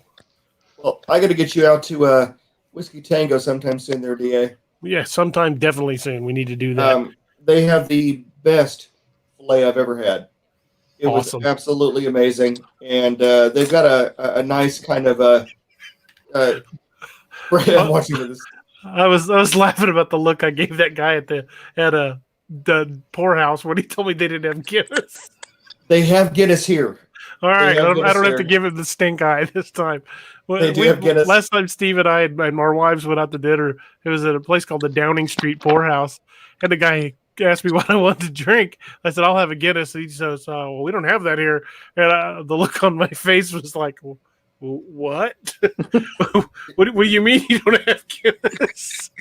You know that look Gary Coleman used to have on different strokes right What you before talking he about, uttered- Willis? Yeah. Yes. Seriously, that was the look. Get an Irish pub that don't serve an Irish beer. What the hell? Well, He's like, well, Well, we've got some local ales. I'm like, It's a local ales. We've got a lot of IPAs, and DA looks at him and goes, "Do I look like I have a man bun, son?" And I am You should about start. died. That's why you can get My- some kind of hair up there. my opinion is the IPA is the skinny jeans and man bun of the beer world. I can't even order an IPA with a straight face. I will not order an IPA. I'm not If a that's the fan. only beer on the menu, I'm drinking water. No, they're That's the just only too beer on the hoppy. menu. I'm finding a bar. It's An too actual hoppy for me. bar. Well, what I drank there was called an Alaska Amber, and I had two of them. They reminded me of kind of like a Smithwick's or a Killian's, and Killian's. it wasn't bad at all. But the Smithwick's steak was phenomenal. It was absolutely. I didn't put any sauce on it. It was just, oh man. One of the best beers I've ever found to go with food is it's that one out of Boulevard Wheat out of Kansas City. Mhm. It's like something about it just cleanses the palate, and the next bite tastes as good as the first one. It's just a really good beer. That's why I had Will Grey Eagle be a fan of that. But a lot of my other characters like Guinness and other stuff like that. Yeah. Well, my go-to is Blue Moon, but I wanted to try something a little bit fancier than that. I'm just commercial. Hand me a silver bullet. I don't know, Steve. You were pretty death on those Guinness that day we were barbecuing. Oh my God, that was hysterical. I like a good Blue Moon. As far as Guinness, I will drink a Guinness, but it's kind of hard to chew your beer at the same time. I like a beer that'll put some hair on your chest. Hair don't grow on steel, babe. He likes his beer to bite back. Is Roger the siesta hunter tonight? Is it that Bigfoot likes it smooth? Yeah, there you go. Well, Mr. Peacock, if you're ever in the area, I would happily bartend for you, sir. Oh man, he likes our cocktails. My wife used to joke that if the nursing thing ever didn't work out, she wants me to buy a bar and be a bartender. I know that I got a perfect name for it. Yeah, the Pub and Grub, yeah, sir. This is Steve's Pub and We've had a logo. We already got T-shirts. Yep. My T-shirt should arrive by the next show. So I've got to order. Yeah, mine. just remember to trademark it before he opens up. Definitely. So he's got to pay you royalties. There you go. Well, it's probably going to be his money that starts it. Be happy to. Special signs. I'd be happy to. Seriously, his seed money. I don't want a boat. I want a dive bar that we can just stand there and tell stories and bullshit at. Absolutely. Like Hemingway. Oh man. Right, drunk, edit, sober. You already got the hat. Oh my God, I've already got the hat. Well, this is my telling- Kolchak hat. My Hemingway hat is. Let me swap it out real quick. There's the Hemingway hat. Yep. Yeah, I was telling Rachel that if I ever get my own house, I'm going to have a little bar downstairs or something, and I'm going to make sure I've got Guinness on tap, just so we can, tell some stories and see where it goes. That the barbecue was funny though. What we tore through 18 Guinness At least. In about 45 minutes, maybe? About an hour and a half, maybe. But I just remember opening up. Where'd the Guinness go? What do you think? Somebody Where'd stole the beer go, man? We're in the middle of a park, just the two of us. Where do you think it went? If ever I make it big, I'm gonna buy a cask of whiskey. I'm just gonna buy the whole cask. Oh my God! One of the doctors at our urgent care buys those allocated whiskeys. Mm-hmm. The ones that have like a very limited release and everything. He's got some high end stuff, and he's keeps on talking about when the pandemic slows down. He wants to have me over to try some of them with him. I'm like, I am there. Yeah, shit, I'll be there too. Fuck it. What are you saying, Dream? You're just gonna back up to Jack Daniels distillery and say load 4 barrels on? No, fuck Jack Daniels. Sorry. Roger, this one's for you. Roger Peacock says, I tried to find you this morning. Takayo didn't realize the show wasn't on NDB. Yeah, I apologize. It was on Sports Talk with the Guys and the YouTube channel, as well as, I think, Twitch. So as of today, damn, I forgot to do it. Thank you, Tokayo. I apologize. I'm going to be moving up to the premium service, so we're going to be able to transmit to up to 10 channels, I think it is. Sweet. Hell, I'll probably be doing that right now as we speak. No, we won't. I'll do it tomorrow morning. He's too lazy right now. Yeah, I'm awake. I'm here. I noticed it wasn't working. Before we came on, I was going to go on and put it to other channels, and it's like, you have to upgrade. Well, you said on the first, so I figured it was ready. Yeah, I've been up since about 4 or 5 this morning, so I'm. Thank you, Roger. You found it on YouTube. That's awesome. Yeah, we're just as stupid on that channel as we are on the regular NDB media. Don't worry. Nothing wrong with that. There's just more alcohol on the later shows. We are the internet's traffic wreck. We are repetitive and redundant. That's right. We are. So what are you saying? We're a VDOT crew, Dream? We're a what? road crew. Yes. One Sure. one working and 5 looking at him. Pretty much. We say that about the city utilities around here. Yes. There you It's definitely union. 5 guys supervising and 1 guy digging like hell. No. He's not in the union yet. Yeah. I have no comment. That boy ain't paid his dues yet. It's nope, no comment. Too close to home. Well, speaking of weird things, Sure. since we were talking monsters and stuff, I got contacted by a friend that I've known for a while, an officer that I worked with. I knew he was Navajo, but we never really talked about his family history and stuff. And since the show started, he's been watching the show, and he contacted me today and was telling me a lot about the Navajo skinwalkers. And that some of them, some of the sightings they'd had around the reservation. He said that most people don't like to talk about it. And I'm supposed to sit down here in the next week or so with him and his parents, and they're going to tell me some of the stories that don't get told off the reservation. So hopefully I'll have quite a bit to talk about on the show, and I'll read just a little bit of what he sent me. Food for Apex? Yeah, definitely for Apex. He says, concerning skinwalkers, they are shamans that have gone evil and are highly adept with magical powers. To become one, a shaman or medicine man, part of the process is they must kill their own blood brother and carry their bones with them. After the ceremony is complete, they will become a witch and be able to take the form of any skin they obtain. Usually coyotes if someone is suspected of being a skinwalker, Yogoleshi in the Navajo tongue. The cryptid is captured in animal form, restrained, and a waiting game till the skinwalker reveals themselves in human form, and then they will be killed by the tribe. He said sometimes it can take upwards of a month to get them to revert back to human form. He said it's warned not to be near cemeteries or burial grounds, as skinwalkers will show up to a fresh burial to collect the bones of the recently deceased, as with gathered bones from other graves. They would use the bones to conjure curses on the living relatives. Dude, I could see an interesting plot twist going on. Yeah. Scary. That's why I said it's Apex. That would be something to bring Jason to the forefront of the team. Yes. Yeah. He said they can take the form of coyotes, wolves, cats, other people, and they even mimic their calls and voices. That's terrifying. I asked him, I said, what signs tell you a skinwalker is after you or in your area? He says, usually they're seen in the form of a coyote. They'll go through your trash. They'll dig up graves. You'll hear odd noises and animal sounds and the sudden onset of illnesses. I asked him if there were any odors. He said, no, but you might find owl feathers left on your porch. And what is the significance of the owl feathers? I don't know. He didn't say. I need to ask him about that. It wasn't a real long conversation. He says, however, usually he said they can turn into people and mix themselves into the community and just blend in.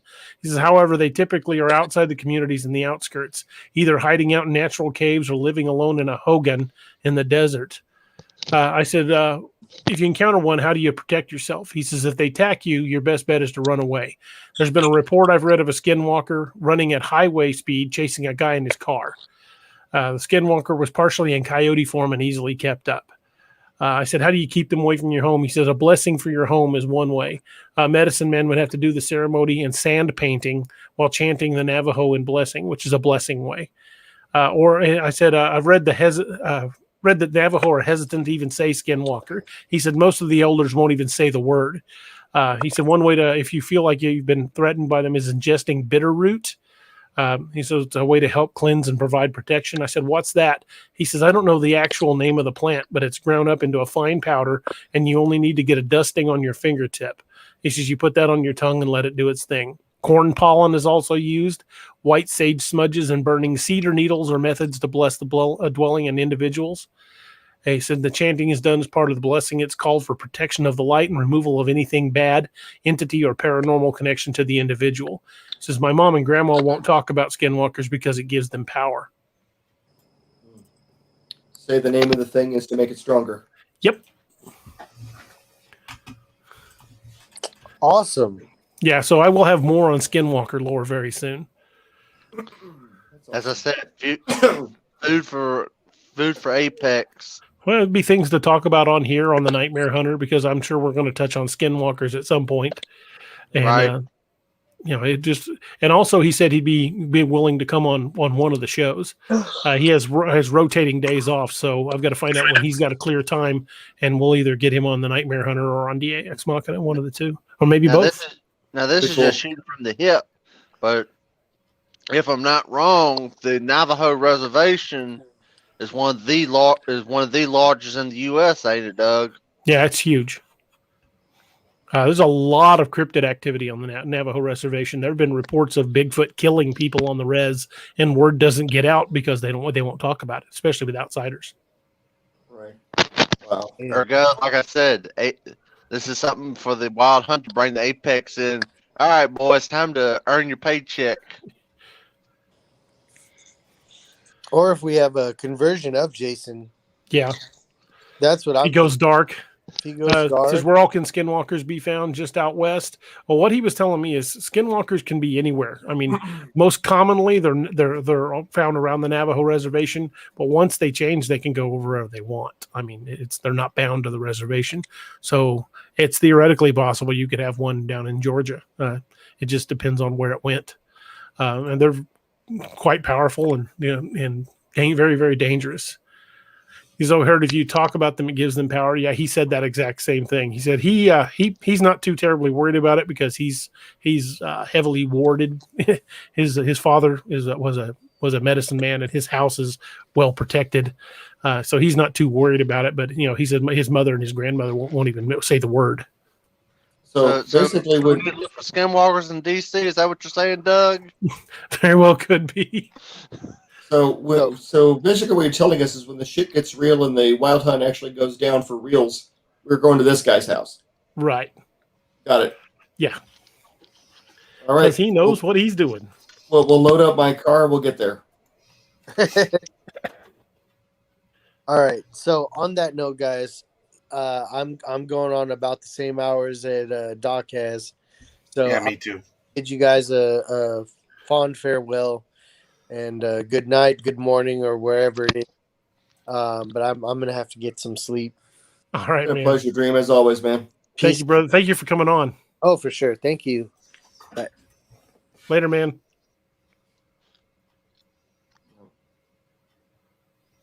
It's always an adventure with this group. It's fun. Kerry was cracking me up. It makes all of his scenes in the book so much funnier hearing him actually talk, and so like putting his name and his voice, his face with those characters. Roger, who's that for? Roger Peacock. Message me address. I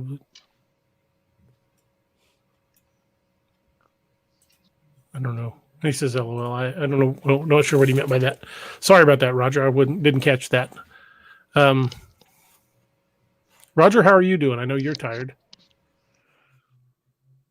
Look a little worn there, Siesta Hunter.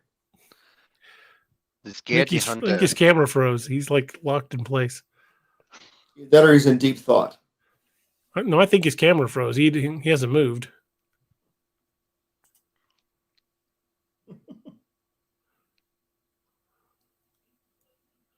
Wow. He's either really, really good at standing stock still or his camera froze. Or he's dead. I hope not. No, his eyes are open.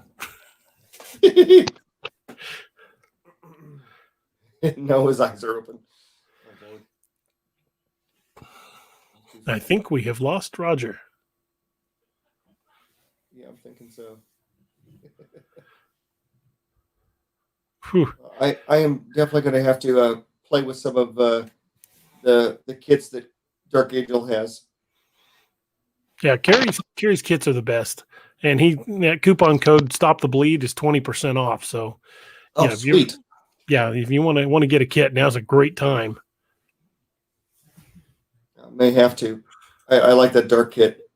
Talk about where to go if the Skinwalkers attack. Oh, he's wanting the address for. Just get to Springfield and hook up with us. We'll take you.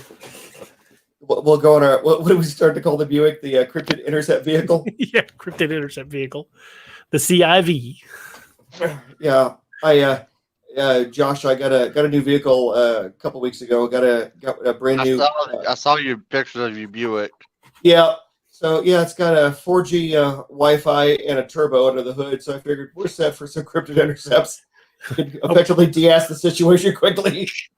Now I'll see your Buick and rage your old school American muscle. Oh, 89 F-150 XLT Lariat 302 V8. There you go. There you go. That'll get it done. That'll do it. My first vehicle was a 74 Ford F100 with a three in the tree. That's what I was doing when I tried to jump on earlier. I had to go fill up old Red. That won't run to the wallet. Oh, kidding. See, I only have a 14-gallon tank in my car. I don't have to worry about that too much. But, well, I had to fill up 2 15-gallon tanks, and I put mid-grade got the 2 tanks. Long bed. There you go. Yep. Tandem tanks. Long bed, two tanks, over 100 gallon, over $100 in it tonight. Roger's like, I was really impressed with the Buick when I bought that thing. Commenting on Roger's post there, it's my first brand new car, and they're like, "Oh yeah, it's got a 3-cylinder engine with a turbo." I'm like, "A 3-cylinder engine? What the hell?" And then it's like, "Yeah, it's 165 horsepower." I'm like, "So's my lawnmower." And then we took it out for a test drive, and I'm driving down the freeway, and I realized I was going 85. I'm like, "Okay, yeah, we need to stop." But it's pretty sweet. I don't know what happened to Roger. I messaged him and he hasn't seen it yet, so hopefully he's not having computer issues. The Siesta Hunter is in full gear. Man down. Yeah, man down. Well, Roger, if you're listening, I hope you're all right. Lost you there unexpectedly and not answering my Facebook messages. I don't want to try his phone because it's it's only 10 p.m. there. I might text him here in a minute, see if he's all right.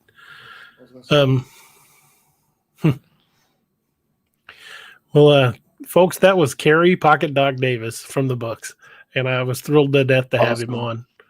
That was pretty awesome. I was trying to get home to get on. I wish I had filled the truck up last night, but I was like, screw it. I went the wrong way. I'm not going back to the gas station. Kerry's good people. He's been a fan of the book since the beginning, and he's helped me a lot with medical knowledge and like Steve. I mean, I've asked Steve a million questions, but he always comes back. Kerry always comes through with the combat stuff, and right. It's his been expertise really really is helpful. different. I mean, he talked about how he left the bedside. I most of my career I've been a bedside nurse. Mm-hmm. And I've just recently started working in the emergency department, and what I do is nothing like what an Air Force medic did. He's got a whole new world of expertise, and if any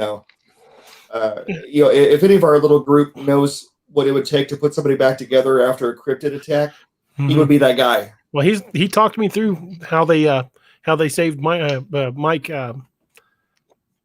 Blanchard. I drew a blank on his name. Blanchard. There he is. Raj, we were worried about you. What happened? Did you get my text message? My phone's turned off, so let me check. Blue screen of death. Recognize the boys? Oh, Just as you were asking me, it's like, oh, come on. So the time is 9:57 when it happens, so you guys can see the thing right there. The damn blue screen of death. That sucks. So I thought it was so ironic. He said, "How you doing, Raj?" And I was about to answer and just, oh, what the hell's going on? We thought blue lights. We thought you'd gone from the Nightmare Hunter back to the Siesta Hunter. No, I went to the blue screen hunter. Well, the moment that your camera froze, you were giving us this fish-eyed stare, and so we're asking how you're doing, and we're getting. And it froze. And it froze. Oh my God! I'm like, no. So we didn't know if you were. I was thinking that you were messing with us because I thought I saw you blink once. I'm like, I think he's just screwing with us. Yeah, it was brutal. So I apologize. Yeah, it was damn.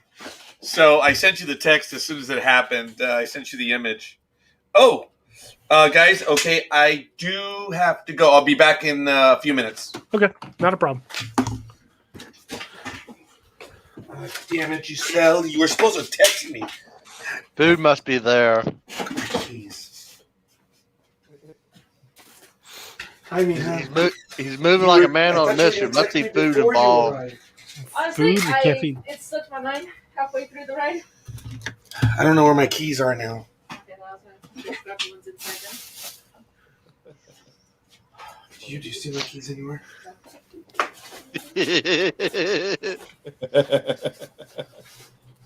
Organized chaos. Yeah. Damn it. I just grabbed these chairs there inside.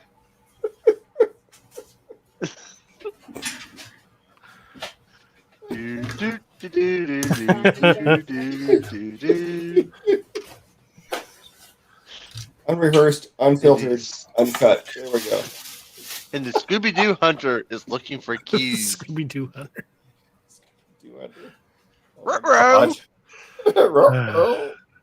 We can't find the keys. Mystery machine, Shaggy. All right, well, let's go get the spares. God. I don't know where they are. Open the door to get out here. Oh, well, we'll leave it be. What was I going to say? I was going to say something. Damn it. Losing my I mind. want my keys in. Let's go. Where's your birth card?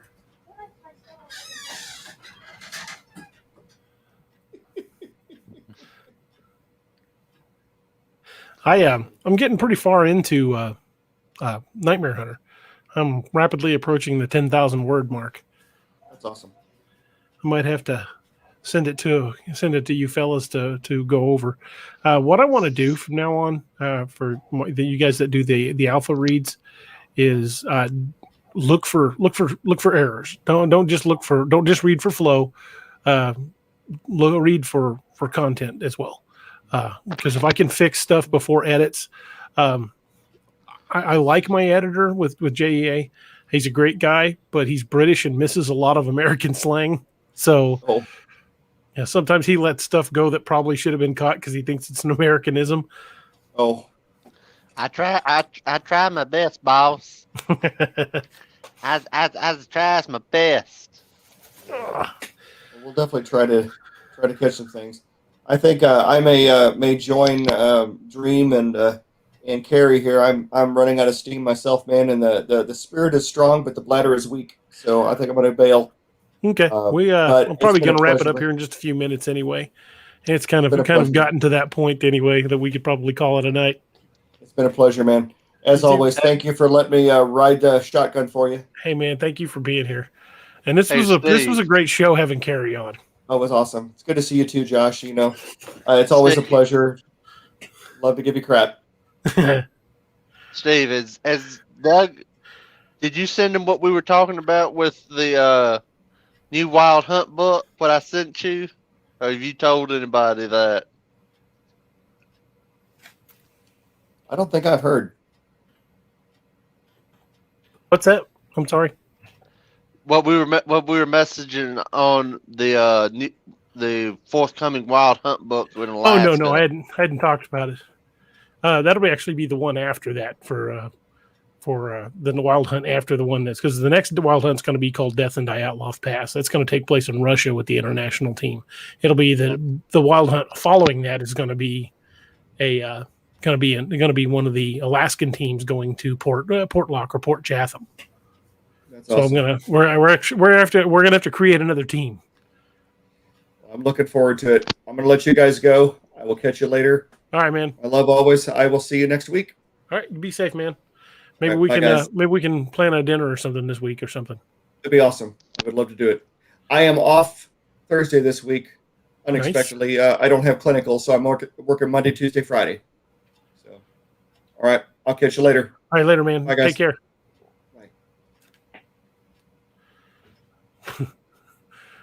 I hate to disappear and just leave Roger. He comes back and the show's gone except him. What? What happened? Or he just fades out with just him, just his empty chair. That's kind of funny too. No, I definitely want to do that Port Chatham book, but it's got to be one of the Alaskan teams because that's their territory. It would be tough to explain why Team Odin was in another team's territory. So I've chosen Team Anunkasan because I that one has connections.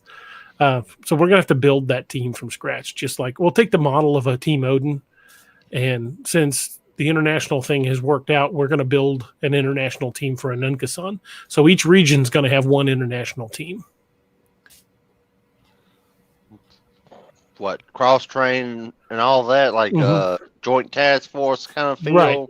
That's what we did with this one with Team Odin. They took on quite a few international people from other special forces units. I want to do the same thing with Team Anunkasan. I'll have, out of all the teams on Team Odin, the Wild Hunt, all the teams on the Wild Hunt, each region of the Wild Hunt will have one international team that'll respond anywhere. So that'll give them 4 teams that can respond anywhere in the globe, and gives them 4 teams to respond anywhere in the United States. Right. Either that, or you could do a heavy squad maybe with international members, kind of like Alaska. They consider that Arctic warfare training out of Fort Greely, Alaska. Maybe that's what it is. I thought what is it, Fort Richardson? Is that the other Might one? Might be Fort Richardson, yeah. Up the Matsu Valley, up the end of the Matsu Valley. It's kind of something like that. It kind of start rotating people around from other teams in the world. For like that, like Alaska, you'd have the snow element plus the more aggressive Bigfoots, like we were discussing, versus what you'd find in the Midwest versus the East Coast. Your Midwest, you're going to have probably a cross section of Native American and European.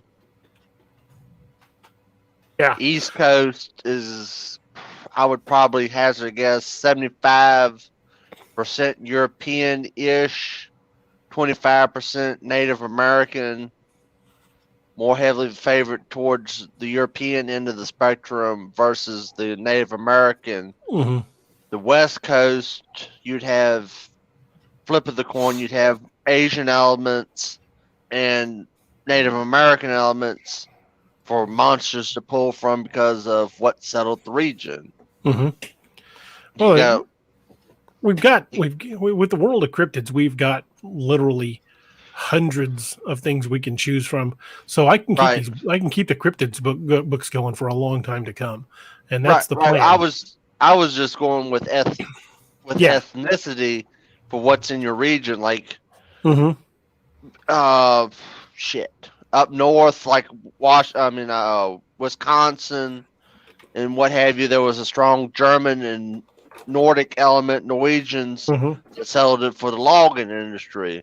Yeah. Texas, you had Germans down around the New Brownsville. Yeah, down around the coastline. And you've got Cajuns in Louisiana with the French. A lot of French overtones. That's where you get the Rougarou and Parmalfe and some the swamp tails. I would really want to find somebody that grew up in Louisiana to hear the tales firsthand. I don't really know too many people that are from Louisiana. Dream just moved down there. He's not a local. He's a local now, but yeah, he didn't grow up there. I want to hear somebody that grew up in the bayou. Yeah, I want to talk to somebody that was born in the bayou and can tell me all the Cajun stories. I would love to sit down with a recorder and record those, because those stories make the best books, because they've got that reality to them, that real legends. In Georgia, you'd have overtones of Cherokee and what have you there. Then up western North Carolina, you have Cherokee again, but then you get the Scots-Irish up through Appalachia into West Virginia and Kentucky. Yeah, that's what those songs I sent you earlier in the week. There's list all those too. Those were good. They're part of a project to go with a book talking about the migration from Appalachia, from the poor hills and hollers up to the factories of Cincinnati and Dayton is Well, what that's that documentary you sent me on the history of the way they talk in the Appalachia, that was a great documentary. I've watched that twice now. I really enjoyed that. I ain't ringing a bell, but I sent you so much. Yeah, you sent me one. It sent me one, and well, it may not have been you then, because there's a couple people that send me articles like that. But it was on the dialects of the Appalachian people and how they their accents and different words they say. Like instead of grocery bag, they call it a poke. It's just My grandmother used to grocery bag instead. It's called a poke. It's called a poke. My grandmother used to say, put the groceries in the poke, and I just kind of shrugged it off. But it's weird how these words have migrated, and the regional dialect is still largely intact. And I talk about some thick accents. Those Appalachian folks got some thick accents, but it was really an awesome documentary. And they set one-on-one interviews with a lot of people talking, and they would tell stories from when they were young and talked about different words that people make fun of them for saying. And it was a really cool documentary. If I can find it again, I'll send it to you, since I don't think it was you that sent it to me. So it sounded like something I would send you, but it's not ringing a bell. It was real interesting. I know I enjoyed it. Look underneath your history file of your YouTube content. Yeah, I can find it pretty easy because it pops up now and again. But like I said, that documentary. Yeah, Roger got. My daughter, it's showtime every time she gets home. I guess she got the game from Pokemon Snap. That's funny. It came out yesterday. Yeah. Oh, yesterday. I'm sorry. Oh yeah, she saved it for today. As you know, she tends to surprise, and she also picked game up also came out yesterday too. Returnal. So she just picked that up. Hey, Miho. I just never knew that this came out on physical. If we're gonna mess with Roger, get some owl feathers and spread outside the doorway so that he thinks the skinwalker visited him. You want to mess with me? Get some owl feathers and put them outside the door. That way, a skinwalker allegedly is messing with me. Oh, you find that funny?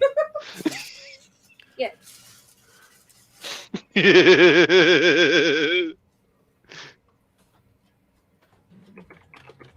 Just go ahead and send me the money, okay? I'll make sure she gets it. I just posted the link to that YouTube video in the chat for anybody that's interested in it. It's called Mountain Talk, and it was a really interesting. I sent it to you, Josh. That's a really interesting video. I've watched it twice now. It's pretty entertaining, and I mean entertaining as an educational. I mean, I wasn't laughing at the folks, but I just loved hearing how they said different words and things that they said. That some of it I used to hear my grandmother say, and it's just stuff that I grew up around and didn't hear it much. And my family's all just hillbillies. Yeah. Well, that's what I was saying with that. With those songs is also tied to a book called Industrial Strength Bluegrass, and it was talking about how the people moved from the hills and hollows of East Tennessee, Kentucky, and West Virginia to Dayton and Cincinnati to work the factories. And it's like, what was the run? What was the page kind of like 300 some pages, and took 3 or 4 years from the University of Miami of Ohio to put together. So I mean, this is not some haberdash thing thrown together. It's very well done. Yeah.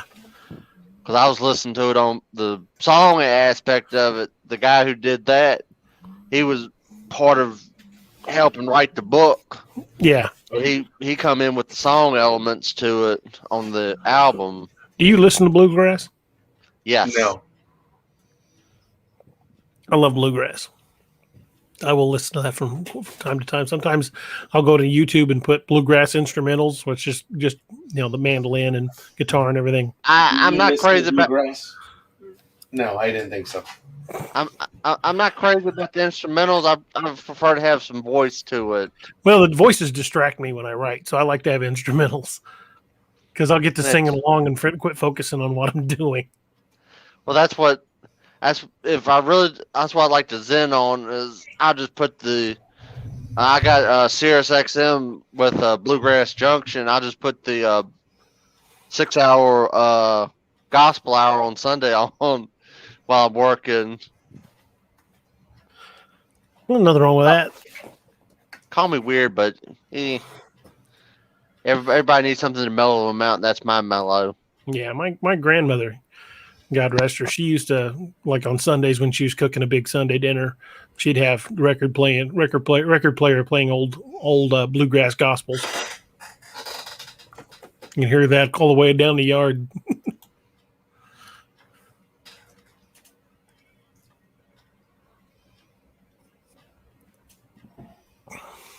Yep. Roger, you doing okay? Yeah, I was listening to the mountain speech. Oh, it's really cool. Yeah, I'm It's sure I'll interesting. get around to it eventually. Yeah, it's just interesting. I mean, as a writer, it's good for me because I listen to that and I listen with a writer's ear because if I'm going to have a character that's from that area, I know how to pattern their speech. And when you're creating a character, the pattern of speech is important. Like for example, the character Spec 4 in my Ragnarok Rising. Spec 4 rarely, if ever, cusses. And that becomes important because that's a character trait. And I can't break that because that would be out of character for her. In the most recent book, Gideon lost his temper and let out a stream of obscenities, which is extremely rare for him. But that just offset exactly how bad the situation was for him to lose his temper and say that. Some characters have a particular ways they speak, and I try to keep these characters alive in my brain when I think about this. When I try to do the dialogue, because I want not just the accent, but I want the realism of the speech. I don't want it to seem wooden. I don't want it to seem like somebody's reading it off a cue card. I am doing very well today. No, I want it to be natural. I want my dialogue to flow like it should, like normal speech does. And sometimes people use contractions, and sometimes people use, words that just kind of fallen out of favor, like toss that in a poke, and the other character will be like, toss it in what? Put it in the bag. Oh, wait, well, why the hell didn't you say that? That kind of thing. Some of that is due to, again, we'll referencing back to what I was saying about radio and TV and ease of travel has broken down those regional dialects over the years, and over the last 50 or 60 years with the advent of mass transit and cars. It used to be you hear something every region was a little bit different. Now it's kind of all blends together somewhat. Some of it has. It depends on where you go. If you go to the rural communities, they're still a lot like they always were. Like that Appalachian video shows, the communities that are still more insular, that are more isolated. Hell, the biggest store you saw in that was like a Dollar General. I mean, it's just a little bitty place, little mom and pop grocery stores. The big chains don't go there because there's not enough people. And in those smaller places, you will still find those little gems. And there's places in Missouri where you can do that. There's little towns, like there's a little town in Missouri called Sleeper. And it is a tiny town. And if you blink, you'll miss it. But I've had some amazing conversations with a couple of older gentlemen who are probably deceased now, back in the mid and late 80s, right after I got my driver's license. And they told me a lot of Ozarks folklore that I'd never knew.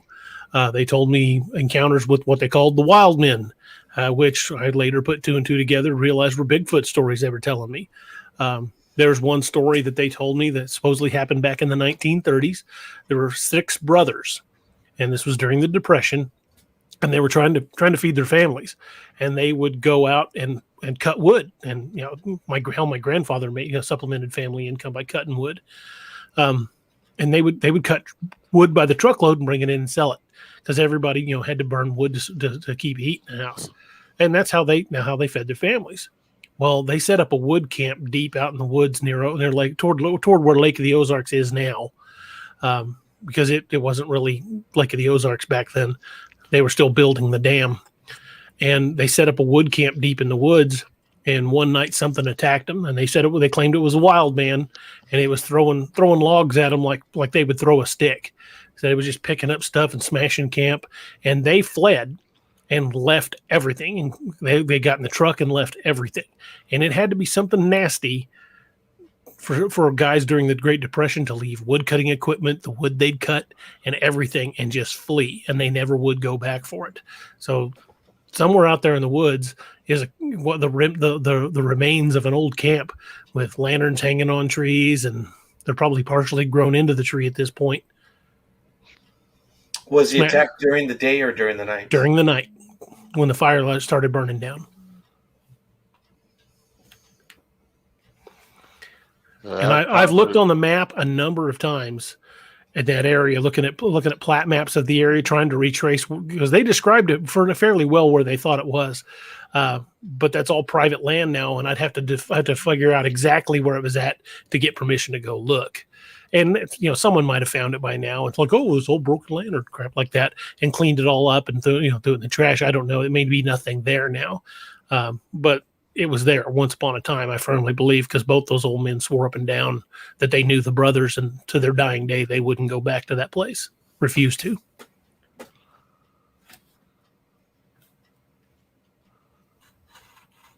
Yeah. So I hear cool old stories like that. You don't hear those going to the mall in Springfield.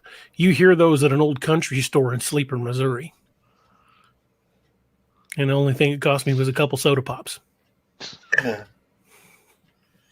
Yeah, that's a deal. Yeah, I bought us all a cold soda and sat down on the step of that general store and listened to those guys for about 4 hours. And then I've got stories from my family. Laclede County, my dad used to joke, said you couldn't swing a dog without hitting one of my relatives. I'm related to 3/4 of that county. Dad said the only reason he never looked up our family tree too much was he was afraid more outlaws than in-laws. My grandfather on my mother's side is named after Jesse James. They knew him. Jesse James West was his name. Wow. So you're saying you didn't have a tree but a bush and you didn't want to look under the bush, Doug? That's right. We didn't want to look up the tree because there might be somebody hanging from it. Wow. Had family fought on both sides, wore blue and gray. Missouri was a border state. I know I had Confederate ancestors on my mama's side. Mm-hmm. I think it was my mother's side that was wearing blue because the West family came to this area from somewhere in Appalachia. I don't know where, but before that it was Scotland. And my dad's family came to America from Scotland and wound up near Augusta, Georgia, before moving up to this area. So they were, according to the family Bible, we lost a good chunk of the family at Gettysburg. Oh, wow. On both sides. Trying to think of what division that would be. Well, Georgia, I was probably under a little. Is that Longstreet that had the Georgia boys? I think it was Longstreet. Yeah, I think Longstreet had the Georgia boys. Mm-hmm. Sorry, I'm just running number. I'm just trying to run names that go through my head. Have you read the book Killer Angels? I've seen the book, and I know who you're talking about. That is a fantastic book. One of the main characters is an Irish sergeant named Buster Kilrain, and he is a beast. That is a fantastic book. It's a beautiful glimpse into the Civil War, when it mostly focuses on the 20th Maine under Chamberlain. Joshua Chamberlain, Mm-hmm. Colonel Joshua Chamberlain. Well, he's a general by the end of the war. He was colonel at the Battle of Gettysburg, if I'm not mistaken. Yes, he was. Yeah, he was still a colonel then. Chamberlain was a good leader. He was a professor before the war. See, that's the difference between Southern and Northern units, as well as it was Hampton's Legion or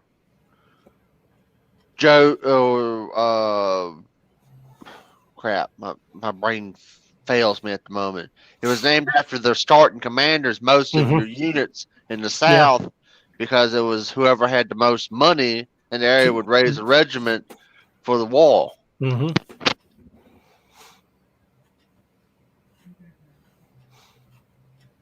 That's why I was saying that gentleman I was showing you about my grandfather, that could have been DEAR,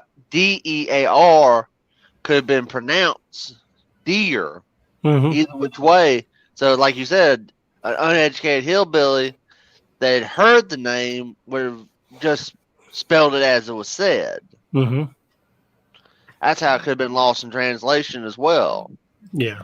Do not know the full story to that. Both my great grandfather and my grandfather both have passed on. So, if you've ever got a chance to watch the old Civil War, the PBS documentary on the Civil War, yes, when they do the letter, the Sullivan Blues letter, and they narrate the letter over the song "Ashokan Farewell,"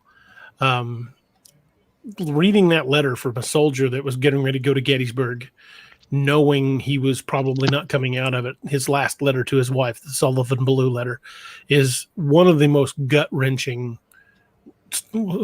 pieces of literature I've ever read. It brings the tears to my eyes every time. We don't speak like that anymore. The way he wrote to his wife, it was just absolutely beautiful. The prose, and I don't understand how we lost that, because that it's just deeply moving to hear that. To him telling his wife that should I die on the battlefield, my thoughts will be of you. And it's a deeply moving letter. If you have not listened to the Sullivan Blue letter, I highly recommend it. I'm trying to think of what the song is. There's Ashokan Farewell. No. It's a Civil War song from bluegrass. It's about a rebel soldier dying in a Yankee prison camp. Will my soul pass over the Southland? I've got the link to that Sullivan Blue letter on YouTube. I just put it up. If you guys want me to send it to you, I can. To me, it is literal, and it's not very long. It's just a couple minutes long, but it is one of the most powerful messages I've ever heard.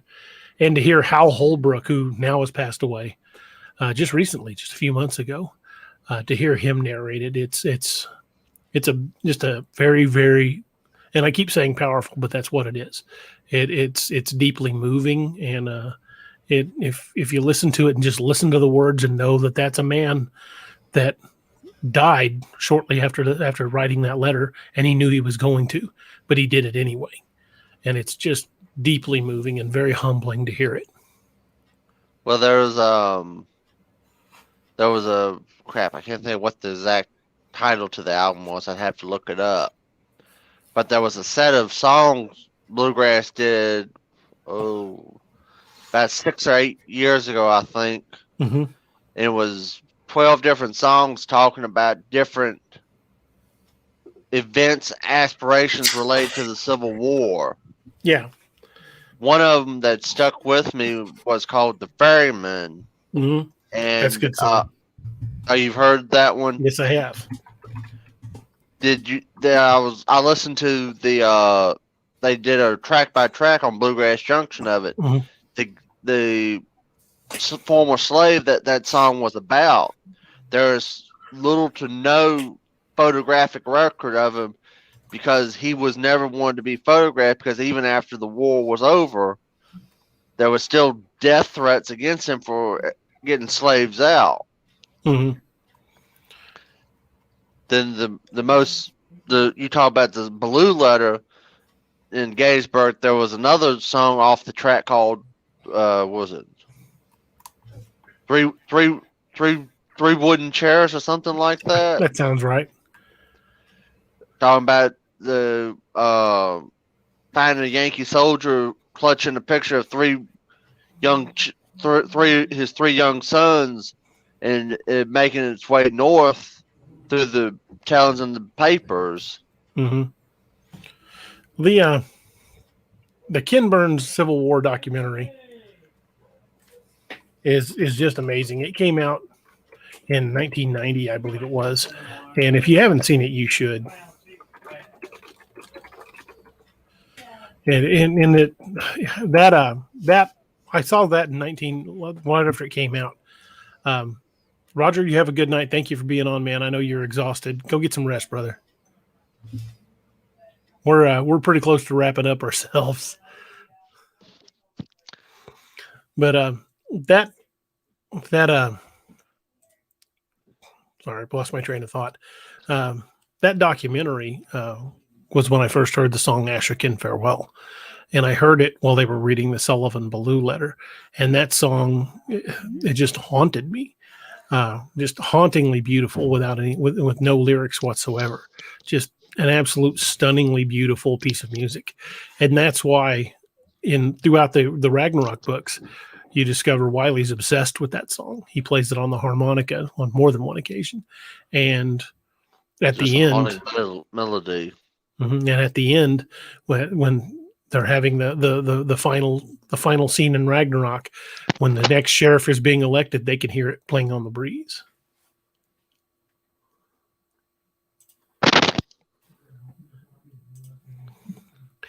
And I find that music really speaks to me, especially instrumentals. I find instrumentals to be some of the most powerful music because they can say so much without saying anything at all. Right. And I listen to a lot of instrumentals when I write because it's just very deeply moving to have that kind of music. That's why I like a lot of classical music. So that's why I like bluegrass over contemporary country. Is the soul is still there, right? It's not packaged and auto-tuned, and it's real. The music was real. The music's still real. It's still very real. But that's the problem with modern music. Is most modern music is formulaic. They follow a formula to try to make sales, and it's lost a lot of its soul.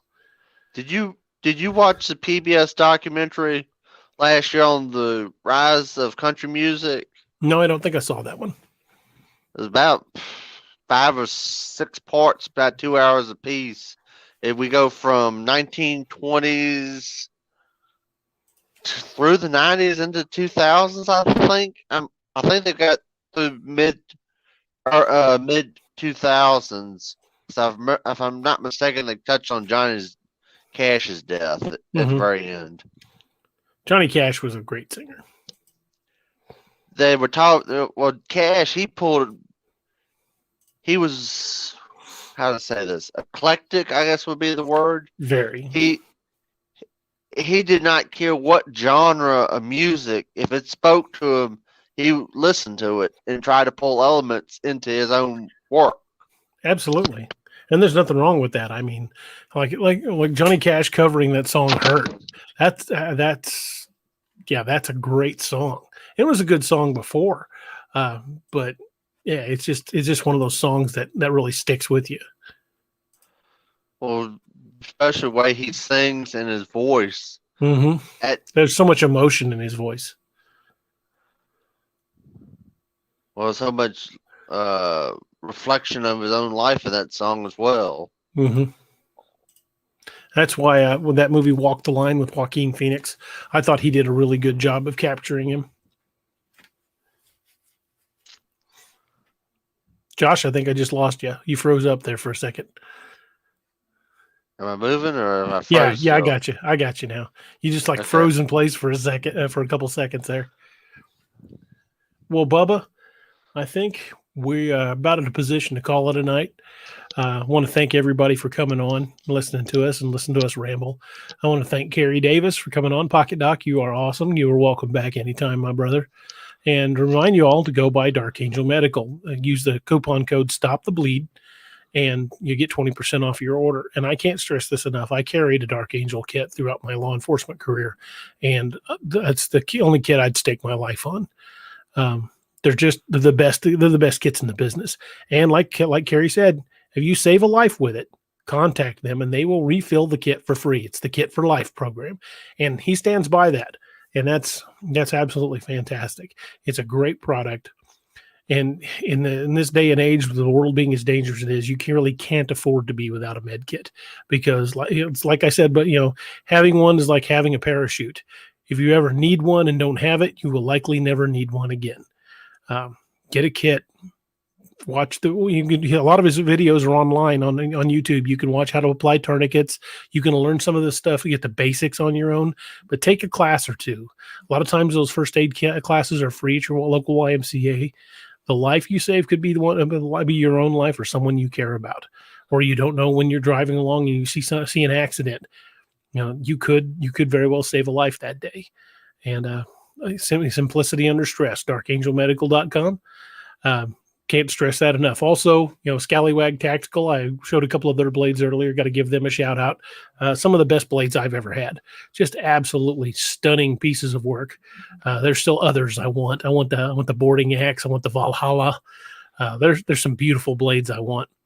I was disappointed as hell when their blemish sale. I missed the boarding axe. I wanted one so bad. I looked within 15 or 20 minutes. I don't think they had any. I think it's just oil plated on there. No, I saw a guy post in the Scallywags page that he'd gotten his. He says he can't find the blemish on it. So they went fast. There must have been only a few. Because I went to their website within 5 minutes of getting the email, and they were already sold out. I was like, son of a... I was mad. I missed the boarding axe. I don't care if it's got a blemish on it. You can't find the. Yeah, you can't find them. I don't buy a knife. Just a nitpicky bastard, but I mean, right. Well, if it's got an imperfection at all, this one, this was the one you sent me, the Gunner's Mate. It was supposed to be a blemish, and I can't find anything wrong with it. There's not a polish issue. Yeah, or something like that. But I don't buy my blades to set on a shelf. I don't have equipment that's designed to be looked at. When I go camping, I put these things through hell. And these blades will take it. So go by scallywagtactical.com and check out the best blades in the business as far as I'm concerned. They make some amazing stuff. And again, darkangelmedical.com, coupon code Stop the Bleed, and you'll be happy you did it. I think we'll see more of Pocket Doc. If we saw him in the pages of the books, you'll definitely see him again in the books. But I think we'll see him on the show again at some point. And we got a lot more coming. In addition to the books that we've already discussed that are showing up on this list, I've got an additional solo project that I want to do for Clark to talk about how he, what happened in Kandahar. That's going to happen at some point. It'll probably be after the Gideon solo project. And you'll see on here, I've got book 4 of Codename Wild Hunt, Death and Dyatlov Pass. Book 5 of Codename Wild Hunt will be about one of the Alaskan teams, Team Anunkasan. It'll be something to do with Port Chatham, Alaska. I don't have a working title for it yet, but that's coming too. So I've got tons of material. And I'm hoping to keep the pace I've been going and be able to do a book every month and a half. That's a hell of a project, but that's what I intend to do because I've got so many people that are. I'm within 2 days of Blood Eagle coming out. I was already getting messages from people. Just finished Blood Eagle. I loved it.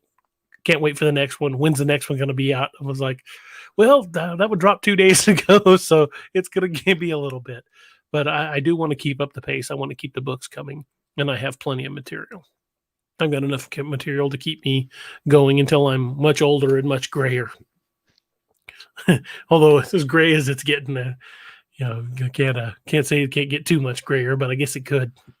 I guess it could turn white.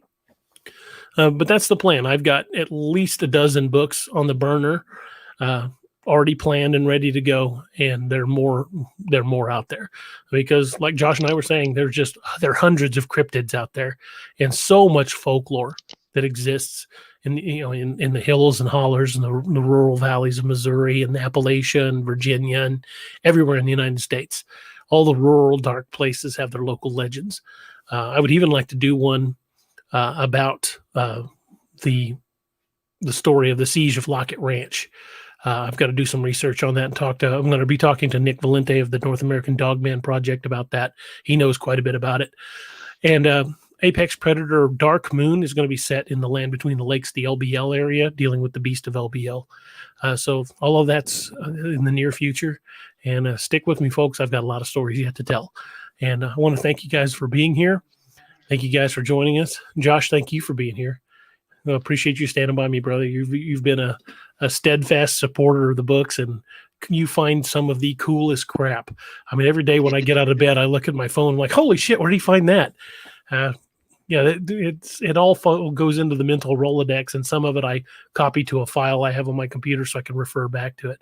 But I've got people that are sending me lore. I've got people that help me do the proofreading on the books, and this has never been just about me. This is about the stories. This is about telling stories that we all enjoy. And I've had so many awesome people step up and help me along the way. Josh, you've helped me a lot. My buddy Steve has been amazing standby helping me, helping me proofread, helping me come up with brainstorm ideas. Kerry's been there from day one. Roger has been there. There's been so many people. I could sit here for an hour naming people that have helped me in this journey. And it has not ever once been a solo project. It has been a labor of love at times, but it has always been a group effort that we've had so many people that have helped me along the way. And I want to thank you all for that. And it's amazing. I've said it before. Stories are a journey we take together, and thank you for taking it with me. And I hope you guys have a great night. Thank you very much.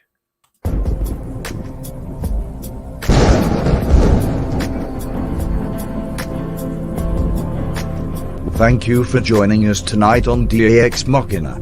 Follow DA on social media and check out all his work at www.daroberts.net. Good night, and don't forget to lock your doors.